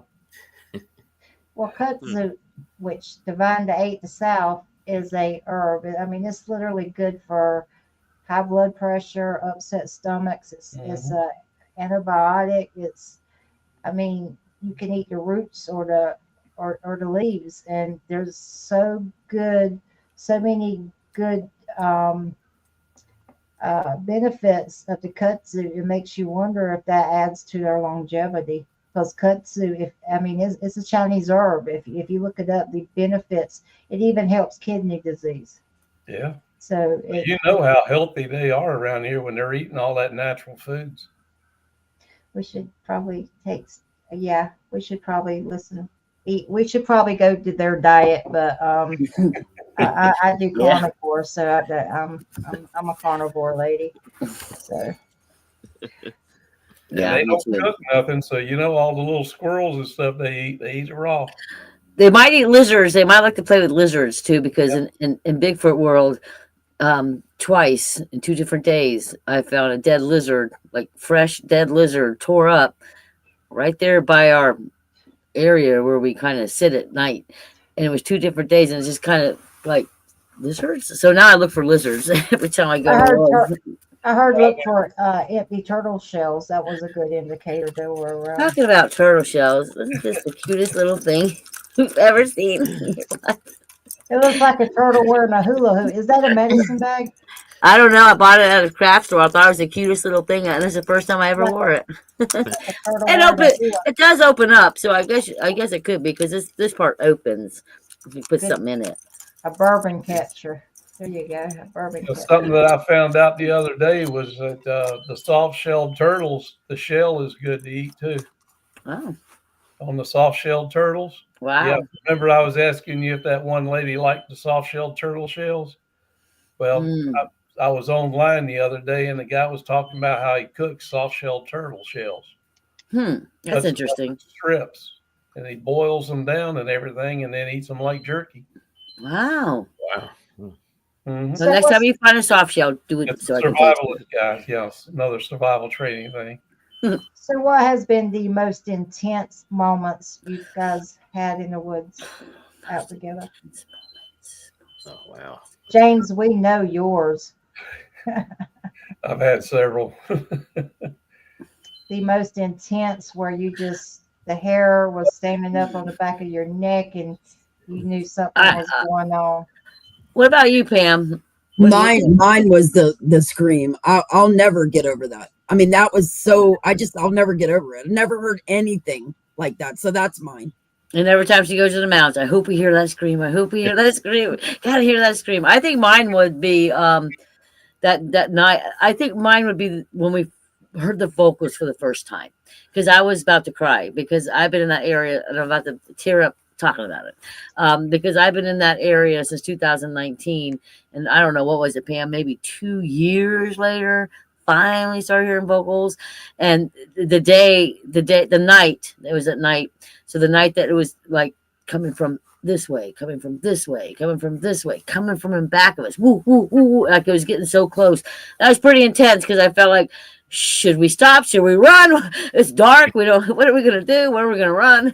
But I think that was pretty cool. And I think that was the most intense for me that I can remember, that I can say off the top of my head. All intense. Right, I don't know about how intense, but. Dan the man. Roll with it. July 14th last year. Mayaca Northern tree line. I started going in. It was flooded. Because it's rainy season. I had my snake bite boots on. I go in about 50 yards in. I had a tree fall about 25, 30 yards in front of me. Look up, there was a figure there. Took a quick picture. This all happened within 5 seconds. Quick picture, and it was gone. I got the picture. And I did post it on. I have it. And I have it framed. You can see the conical head. Tim Teague looked at it, and he said, wow. And so did Kathy. It was my first. It gave me, you can see the eyeballs side-eyed towards me. It was like 5 seconds. It happened all quick. And I got the figure. I got the picture and everything. He was gone. Good after catch. That. I was trying to video, but it was gone. I took the quick picture. What the heck was that? It was just a tree fall. Boom. And wow. Yeah. Wow. Yeah. There is something about the peripheral vision where they seem to know to stay in that peripheral vision. Yeah, he gave me a side eye for about 2 second eye contact. I just looked up and I just saw side eye, and then he was gone. I turned around real slowly. I started walking away. I turned back around, and he was gone. So I respect. He was dominating his area, obviously. So it scared the crap out of me. What do you think they think about the invasion of the boas and pythons down there? You ever find any big snakes just torn in half? Mm-mm. No, but they're up here in the National Forest. Moccasins all over Mayaca, but I have never seen any snakes torn up or broken in half. Or anything like that. I would think some of those big snakes would probably get a hold of them sometimes. I think the smaller ones or the juveniles probably would very easily fall victim. But you guys had a cold weather snap down there. I mean, you guys had snow. Do you think that would take out some of the population of them? I don't think so. Nope. I don't think so. I think I don't care for them. I don't care for them. They should make boa constrictor soup or whatever. I don't know. I love snakes. Usually when it's just cold, snakes don't usually come out. I had a big Burmese python. He was 12 foot long, and I loved him. He's dead. That's the thing I've noticed about snakes down here. Whenever the cold weather comes in, they know how to get up underneath under this. all of the moss and Yep, the Pine leaf stuff litter. that's on the straw. ground, and they stay warm that way. They Yeah. adapt pretty fast. Yeah, and there's plenty of little small, Rattlers and stuff. holes in the trees and things like that where they can crawl into them to stay warm and things like that. I find the copperheads to be more aggressive than the moccasins. Yeah, copperhead. They're copperheads, excuse my language, but they're like little shitty people. They just come, they're Yeah. vicious, Bo. The moccasins have a tendency to shy away from you. They seem like they don't want a part of you. World snakes can be nasty too. They can get a little if you get defensive lines. They won't if you get closer to them in the area. They will do some damage. I just don't like them snakes that fall out of trees. Ew. So I tell them all the time, keep looking up. Like Indiana Jones or something. Yeah. Yep. What's the most common color down there of these creatures? I say blackish, reddish Is it to black? blackish, reddish to blackish. Yeah. Yeah, from the Red, pictures, reddish, yeah. definitely The pictures that we get. I've never seen one, but from the pictures, reddish, Right. brown. Yeah, between reddish and black and brownish. Yeah. Okay. You ever research up near Mayo? Was that where we went, Pam? We actually just went there. I don't know if you guys are finding Bigfoot, Stacy Brown Jr. So we just went up to see and visit him, and we stayed in Mayo. So It would be very sad to research there, to be honest, because very sad. The hurricane totally wiped out the forest. It's so awful. Oh, Really awful. It's like you don't know you couldn't find your structures if you had to. Like all the trees are down. Like all the forest is so messed up. It was so sad to see this. Like it was bad. They were closed like a month for cleanup. It was really bad. Yeah, I got some eye shine up there. Probably, I think it was around 2016, just going down the road late at night. Wow. Yeah, they were above the shrubs on the side of the road, just two eyes way up high. Wow. That's you wouldn't even believe it now. It's so sad. It's unbelievable. And I'm from Florida, and when I saw this, I'm like, I'm talking trees like no other. Down all over on both sides of the road, just flattened. And I was thinking to myself, my God, if I was a researcher here, I'd have to leave the area and go find a whole new area, because there's no way you could research there, and they're still there, I'm sure, but it would be very hard for me to say, oh, that's a structure. Oh, the hurricane did that. And I don't want to play that game. As it is, I got to play that game. It took that world, like our Bigfoot world. The hurricane wiped out all the structures and in one of the areas, there's a big world, Bigfoot world. We have a big area, but our major area that we sit in, like it's really sad. Like all those structures are gone. Yeah, we just was there recently, taking out the cards.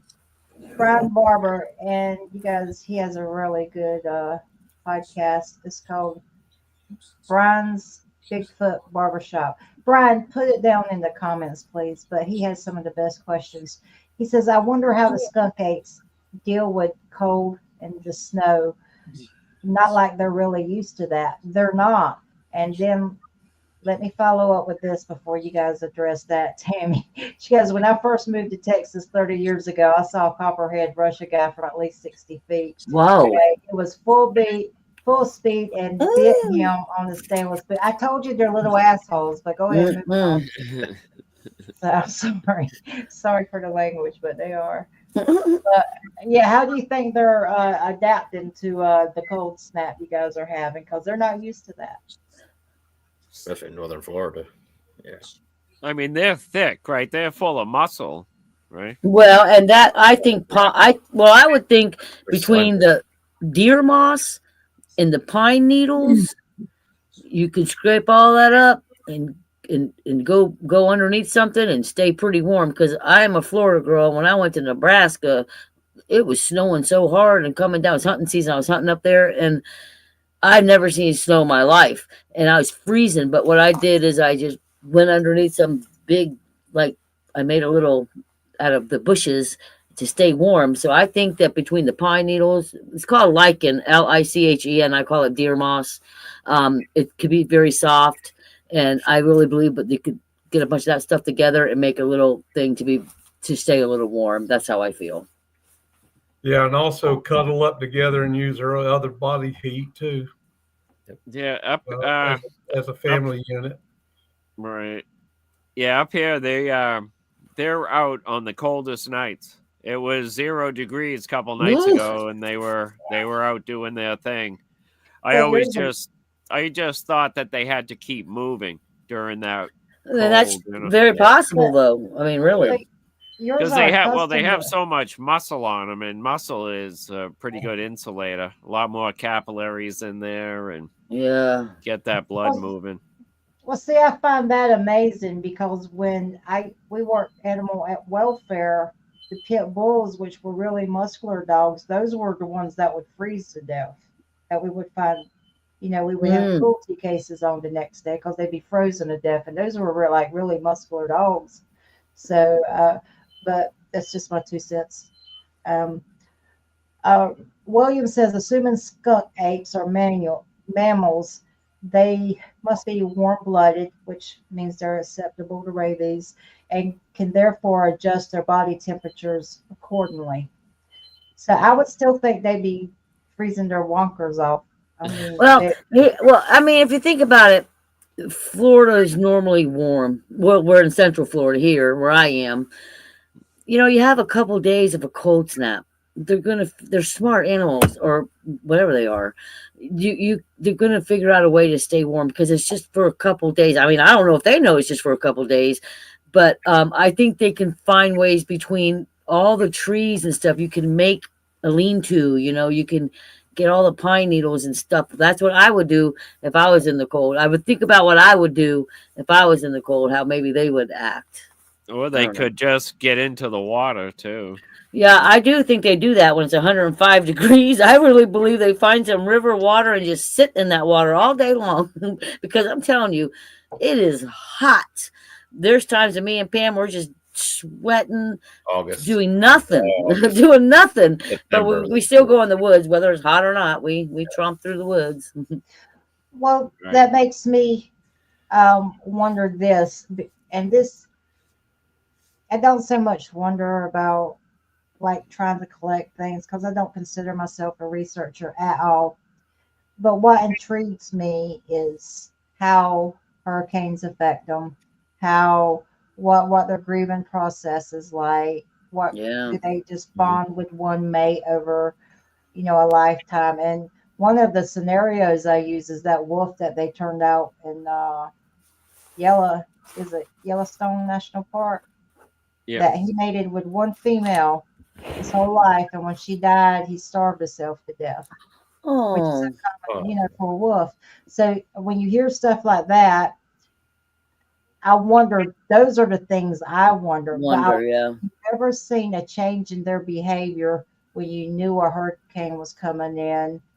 That it seemed like their temperament was different, or like they knew something was coming in. And I know it's instinct, but you're looking at something. I mean, some people think they're flesh and blood. Some people think they're primates. Some people think they're, ancient tribal. Some people, Nephilim. but they have a intelligence about them. So how do you think, have you seen a different in the atmosphere when you're out there, when you know there's a storm coming in? Have you, or a bad weather or anything like that? No, but I personally, I don't see any. I don't feel like there's a change. I don't feel like there's a change. The only thing I say in June, that's when our vocals start. I know that. That's a fact. June, every June. Yeah, I think most predators react to a weather change from fish Oh, all the way up. but I don't see. I don't see it. I haven't seen Right. anything personally different because I don't see them in front of me standing here. yeah. Right. You know what I'm saying? I can't see them in front of me, so I don't. But in our areas, it looks the same. Nothing really. Yeah, I used to have a cat that would leave 6 hours before a storm and then return after the storm. Yeah. I think it's something about the storms. Yeah, they think they need to stock up on food. Yeah. My cat used to kill a bunch of mice and then just leave them out in the yard. Oh, He would never eat them. But I have really? pictures. Yeah, he would just like stock up on food. Wow, interesting. Yeah. See, I don't have cats, so I wouldn't know, but that's very interesting. Yeah. Yeah, and then you get those people that go missing before a storm Yeah. too. You know. Yeah. Oh, yeah. And jeez, like last night, my son's dog just decided to get out right before the coldest day of the year. Oh, I my don't God. even know her son, and I worried about that dog all night. I was like, I'm like, you're texting me. I just got back from looking for a dog. I'm trying to do the best I can. But he did come home, so thank God. I know I saw a husky back there still in the show a while ago. Oh, yeah, her new husky. They are the closest thing to the wild you ever, out of all the breeds, they are the closest thing to the wild you ever have. I'm obsessed with wolves. I mean, I don't know what it is. I just have an obsession. So, yeah. Right now he's sleeping, but he's a handful. We're going to take our dogs and take them out into the woods. I'm going to take your dog to this place where I took my dog today to see if your dog gets the reaction my dog got. That was unbelievable. Yeah, that would be fun. Do you take dogs out with you out in the woods? Well, Teddy. But Did you I not just look at the thumbnail, Don? What? Did you not see the thumbnail, Don? Oh, the thumbnail. I love that thumbnail. Let me tell you, that's the best thumbnail I've ever seen in my life. I love that. Can I have that picture? Can you send that to me, please? That thumbnail, yeah. Yeah, that was thumbnail. That was Teddy. I'm gonna be Donald Trump. You're fired. I just recently got a dog, and because it was feral, it was living in the wild for 7 whole months, and nobody could catch it at all. It somehow wound up in my sister's backyard. I caught it, but long story short, it bolted and got away and gone again for 7 days after I picked 29 ticks off of it. I tracked it down, found it, brought it back home, and I noticed this dog lived in the woods for 7 months. Lived in the woods by itself for 7 months. That every single snap, every single bird, every single lizard, every single everything, this dog hears it and sees it. So I said, I'm gonna take this dog out into the woods. So I recently just right now on path with the dog because on leash, because today when I took it out, it had experience, but after that experience, it was on something and it was smelling it, wanting to go in those woods so bad. I'm like, oh no, that's just why you're on a leash. You're not going yet. You're not going yet. But so this dog is very sensitive. So I'm going to keep an eye. It's found 2 gopher turtle holes so far. It's found 3 deer. It's found a couple cats. So it really is a sensitive dog. And it's a I don't know what it is. It's an Australian Shepherd looking dog. I got a DNA coming back on it so I can know exactly what breed it is. But today we went to a place that's abandoned. It used to be the barge. The Florida barge, this place where they started making the barge, but then they never went through with it. But all the stuff is still there. The machines, are inside the little old machine. It's so old, it's like 1960s or 70s. So we were walking up to the one building. My dog, like I've only had the dog since December 26th back with me. And when we went to this building and the dog, I was walking in front, the dog was behind me and I could tell it was like pulling. And I turned around and its leg was this straight. And I'm like, I thought it got bit by a snake or something. And what long story short, it was scared to death. It did not want to go near that building, nothing. It tried to get out of its harness and it turned around. That's why its leg was so straight. And then all the other buildings, it was fine, but that building. So we'll see how she goes, moving forward with the woods. And Pam's going to bring her dog too, right, Pam? Yeah. Sorry, I have it muted. Sorry. It's good to have that extra sense there. I couldn't believe I've never seen her act. I mean, this was a harness that I've had when she got away with me. We had a cheapo harness that I bought. She just slipped right out. She was scared. She didn't know me, nothing. Somebody was burning some bamboo. Bamboo makes a big, loud popping noise when it burns, and it scared the dog. She did a 360 and boom, gone for a week. That's when I tracked her back down. So I went to the store and bought a nice harness, one that she couldn't get out of. Totally impossible. Well, today, the impossible almost happened, and she almost broke her leg. And not to mention, she was choking from the harness because she had one leg out the wrong way until I noticed it. And then I was telling Dawn, get the knife, I'm going to cut this off of her. And winds up, I got her leg out, but that was weird. Her tail was all tucked in. She was all cowered down. She was scared to death, whatever was around this building. And there were vultures, and she wasn't scared of the vultures. She was scared of something, and I don't know what. That was weird. Thank you guys for having me. I'm sorry, but he's just a puppy, so he's like he's just driving me crazy to go outside. So I'm gonna have to go. Thank you so much. I had a blast. We'll talk, Pam. All right, bye-bye. Stay in touch, Pam. Thanks, Pam. Have a good night. So for those that didn't know, the late people that come in late, they may have some questions. James, you actually shot one when you were younger.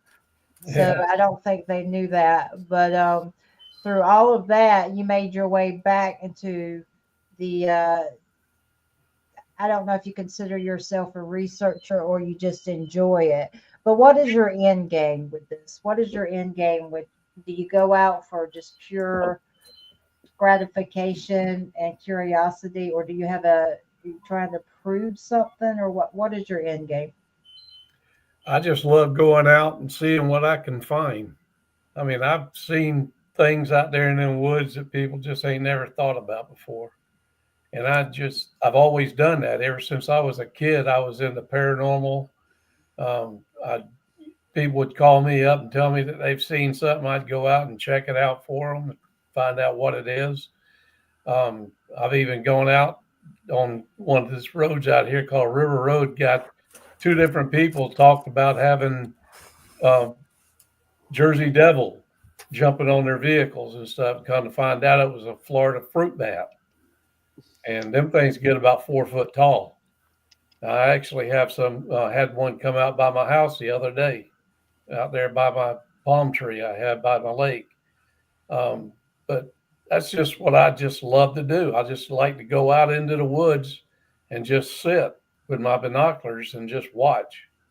And you'd be surprised what you see out there. I see them lizard things running around. The big snakes, I actually had to shoot one in the head because it was trying to get me. And the pythons? Yeah. They're out here in the Cental National Forest. I had one in my lake that always come up to my house a couple of times a year. And it would be sunning in my yard or on my beach or something like that. And just, I think it was last year, we seen a 4 foot one going across the lake and looked it up, and that's what it was. I would have came caught it, James. I would have came caught that snake. You're psycho, Kathy. I used to have a 12-foot Burmese python for many, many, many years. I raised 2 kids and 3 dogs around that snake, and I handled that snake, and it loved to go outside, and it didn't like to come back in. It did not. But I love him. His name was Tango. Yeah. You're I go out there by them swamps, and I see them big old snakes out there. You'd be surprised how big cottonmouths and rattlesnakes and all that. Kathy's seen a real big one there at one time. Yeah, that was big. I was speaking with Will Jevons the other night, and I said, have you, because when you're in law enforcement, you go to natural disasters. I said, have you ever had to work in a deserted town after a hurricane and the swamp is flooded? I said, you will see snakes as long as houses. And that is no joke. Mm-hmm. That the things that come out of that swamp, the average person wouldn't go back in the swamp. And the deeper you go, the bigger they get. We do have some people that did not hear your story about the Bigfoot being shot, and one of them asked that a Bigfoot died. So can you repeat that for Riley and for Blue Eyed, because they didn't hear that? But the Riley's really, he was like, did the Sasquatch die? We'll let you tell the story, and but they didn't hear that, so I hope you don't mind. Do you mind? Yeah, like I tell everybody, I will not shoot one unless I definitely have to, and I've never had to, except for that one time, and it was just a scary situation. And what it was is I was into athletics when I was in high school, so I would have nerd buddies that would help me, study so I can keep my grades up and everything like that. And I always treated them to stuff like going to Daytona and take them out, fishing, different things. Well, I took these two guys out camping with me, and it's out there behind Juniper Springs, and real secluded area. There's a spring with a big log by it, and we was out there one night, just camping out, having a good time, cooking out and everything else. And I happened to notice something or someone was circling around our camp just outside of firelight, and we had a pretty good sized fire going. Well, then he went over to by this big old tree, and he just stood there by that tree and was looking at us. And I always carry a gun. I had a shotgun with a Magnum slug in it, and my two buddies, they had their 22 rifles with them. And I tell them, I said, anytime we go out in the woods, we have a gun for protection, just in case, like bears or something wants to mess with us. This thing just stood there looking at us. So I got up, I had my shotgun. I told him, I said, get away. Don't come in here. I got a shotgun. If you mess with us, I'll shoot you. I mean, I was getting scared. And one of the guys, he wet all over himself. He couldn't take it no more. And this thing started coming toward us, and I shot it right in the gut. It bent over, sat down on the ground, and then rolled behind the tree. Well, I told them, let's just sit down here with our backs to each other with our guns pointed out, just in case this thing decides to come back in on us again, this guy. Because, there was all kind of people out there, rainbow people, which is the hippies that camp out. And I figured it might be one of them guys wanting to get our stuff or do something that, wasn't going to be nice. And we waited till safe light. It was like about 11:30, I think 12 o'clock when all of it, went down. So we sat there with our backs to each other till safe light. And we got up and ran like we couldn't never run again, all the way to my car, got in, drove down to Highway 40, and we're right down there was a fire tower, and there was a game warden sitting there. So I'm not afraid. So I went up there and I told him what had happened, and he just got all over us, chewed us out, and loaded us up in his truck. And we went back out there to look at the place. All the way around that campsite, there was no footprints, no blood trail, no nothing. It was just like there wasn't nothing ever there. And except you could see where we were at down there, because there was, a fire pit, and all of our movement and our footprints and everything was there. So he loaded us back up and took us back to the fire tower and told us, don't talk about it. Don't worry about it. You ain't had nothing there. He said, I could take y'all in. I could take your guns away from you and all that, but I won't do it. So just get in your car and go. So we did. Just got in, and we got out of there.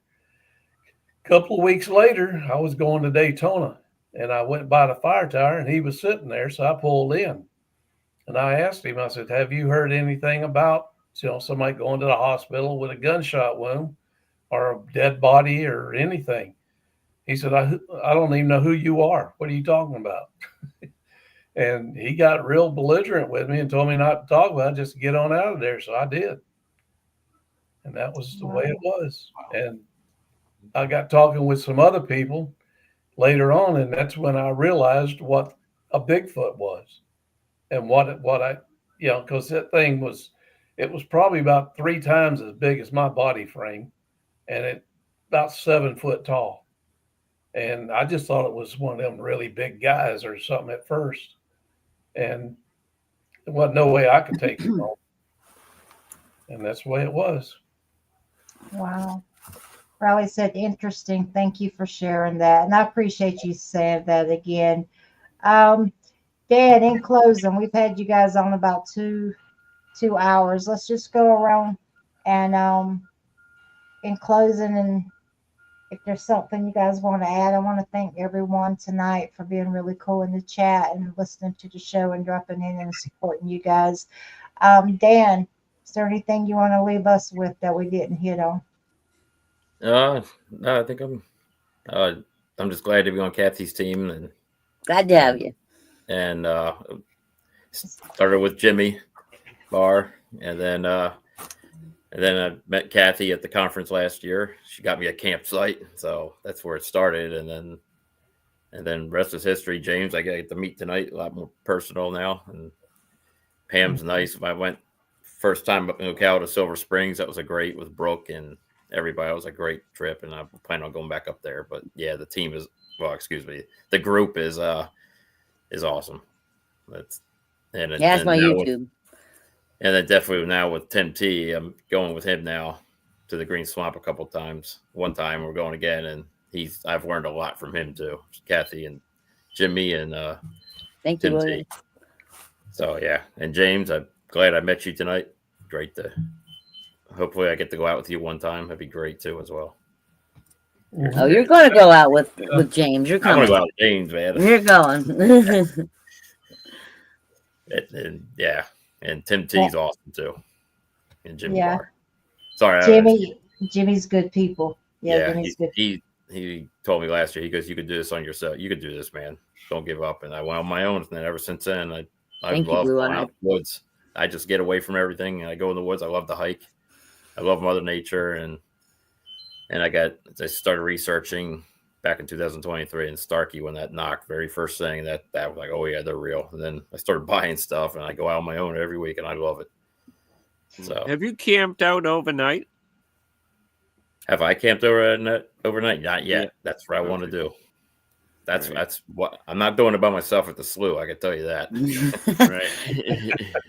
I am not going by myself there or Mayaka, but yeah, I do want to go with somebody. We'll go camping with you.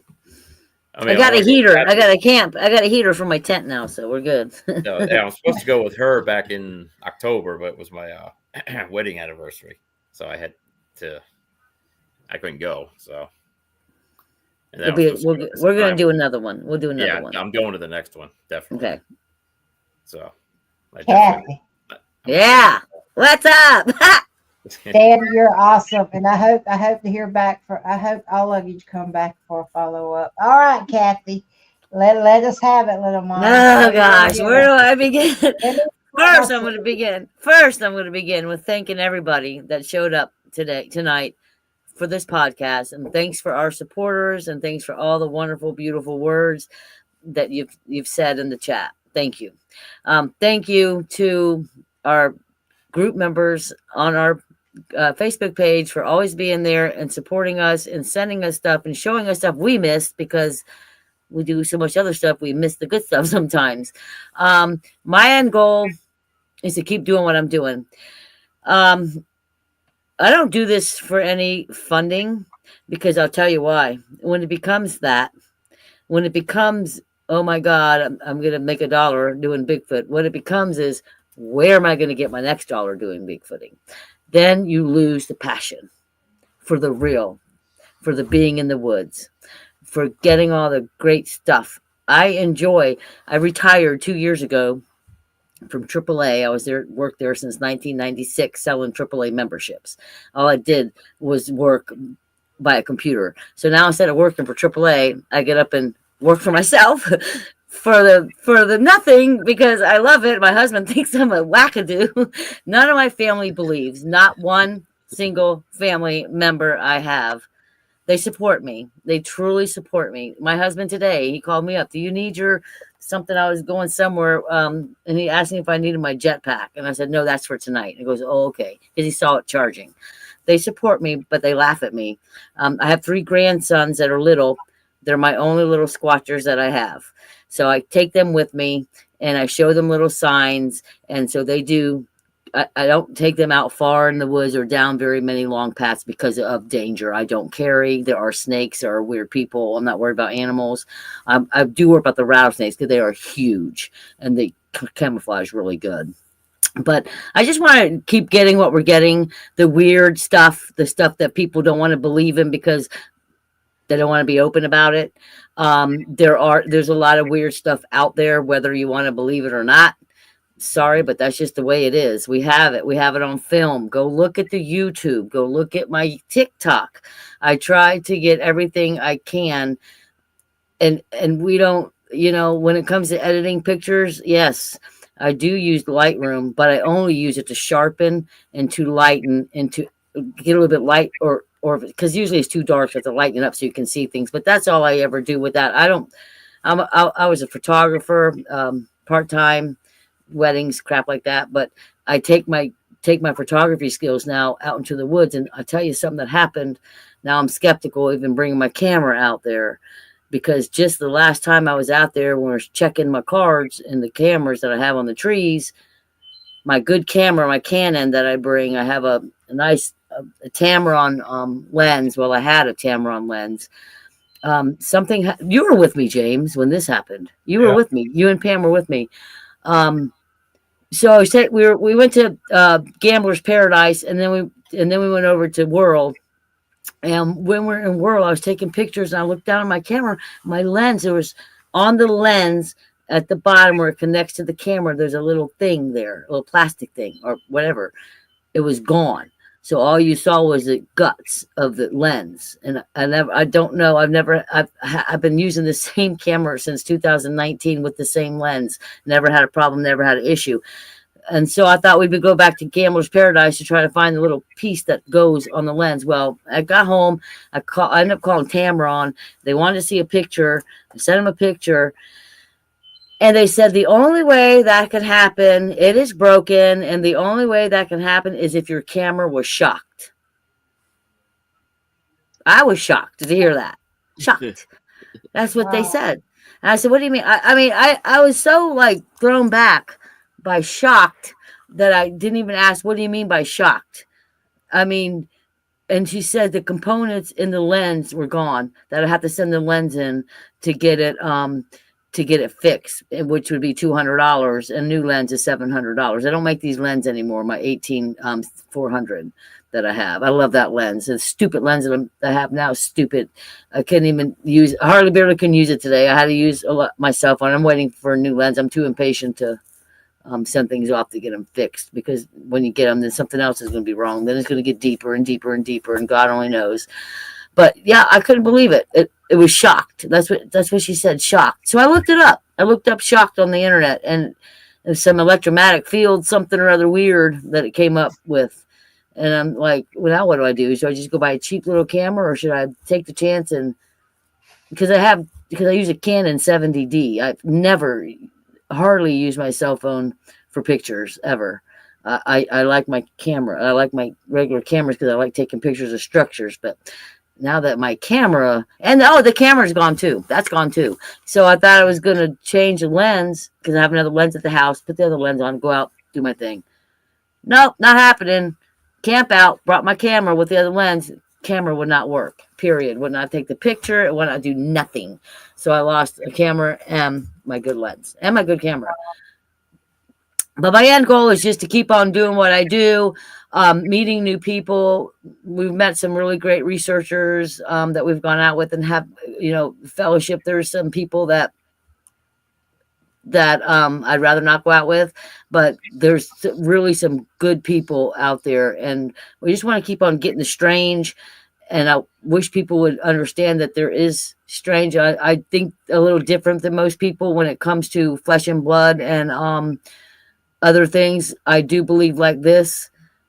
We are spirit. We have a spirit in us. Everybody has a spirit. Animals have a spirit. Everything has a spirit. So therefore, in saying that, people die, animals die. your spirit leaves, your spirit roams wherever it wants to roam. Your heaven is wherever your spirit wants to be. If you die and you want to be over there, that's your heaven. Same with animals. Guess what? They probably stay where they were roaming around. So sometimes I believe in pictures, as being a ghost investigator back in the day. I believe that their spirit shows up in pictures too, because that's where they lived. That's where they live. Now they're gone. So their spirit possibly, unless people say, oh, pareidolia this, whatever. If I see nostrils, guess what? If I see a bridge of a nose, guess what? That could be a spiritual animal. It could be flesh and blood. It could be cloaking. I can't explain what it could be, but it's what I see. And sometimes people don't want to open their eyes to that, period. And that's where I'm a little different than others. So that's just my story. I'm sticking to it. That's it. Well, that's it in a nutshell. I'm a nut, and I'm a nut. What can I say? I love nuts. You know what they say? You know what they say? This is what they say about nuts, and this is for real. Nuts grow on trees. Trees are part of nature. Nature is beautiful, and thank you for the compliment. So if anybody calls me a nut, that's what they're going to get. I love you, Kathy. All right, Don. We all set? Well, I want to thank everyone, Kathy, James, Dan, and thanks for the chat showing up. Yeah, definitely appreciate your time, guys. And I think we're going to do this over again next Saturday. We'll have somebody else on. And what? I was just going to say you guys rock, but go ahead, Don. You know, thank you. Just first. We love you guys too, right? All right. Well, thanks everyone. Thank the chat, and thank you. I hope everyone has a great night. And thank you, audio. Thank you, Don. Appreciate it. Thanks, everybody. We'll let you know. Keep looking on the TikTok and the YouTube and the Facebook, and you'll see everything we see. Yeah, I got a really good one coming out tonight. I mean, I got a really good picture, I should say. Real quick before we leave, we went to the abandoned area because Don's never been, so we went there, and I was telling her how I believe that they use the palm frond, cryptids use the palm fronds to hide in, to really they camouflage in the palm fronds. And then I was saying that I was looking straight ahead. I said, "Oh, look, I see one right now." I saw like a little face, and so I took a picture of it, and it's a little man. You could see everything, and he has 3 different positions, and he changes his mouth. He opens his mouth, he smiles, and it's like right before I went on, I was cutting it, not cutting it, but making cropping it so you could see this cute little guy. He's just a cute little. He's a little people, like James calls them, little people. That's what he is. Yeah. Yes, it's the same, pretty much the same as TikTok, Facebook, and I don't do Instagram, but the others I do. Someone was asking, so I was letting them know. Oh, there is one more person I want to say is J-Mac on Bigfoot Input. Yeah, great guy. Good guy. He always promotes. He always goes over our pictures and shows them, and he talks highly about our group. Yeah, shout out to him too. Yeah, shout out to J-Mac. Well, I hope I like everyone when the little people come out and wave at me, and I take their picture. That too. Pictures on our site with that in it. So. Yeah, we get a lot of good stuff. Oh, good. No, I hope everyone in the chat goes and checks out your Facebook. Yeah, do that. Thank you, guys. All right. Thanks for everything. It was great. Thank you, Miss V. Thank great you. night. Have a great night. Right. Okay. See you, all right. Thank you. Goodbyes are hard. Bye, everybody. This is.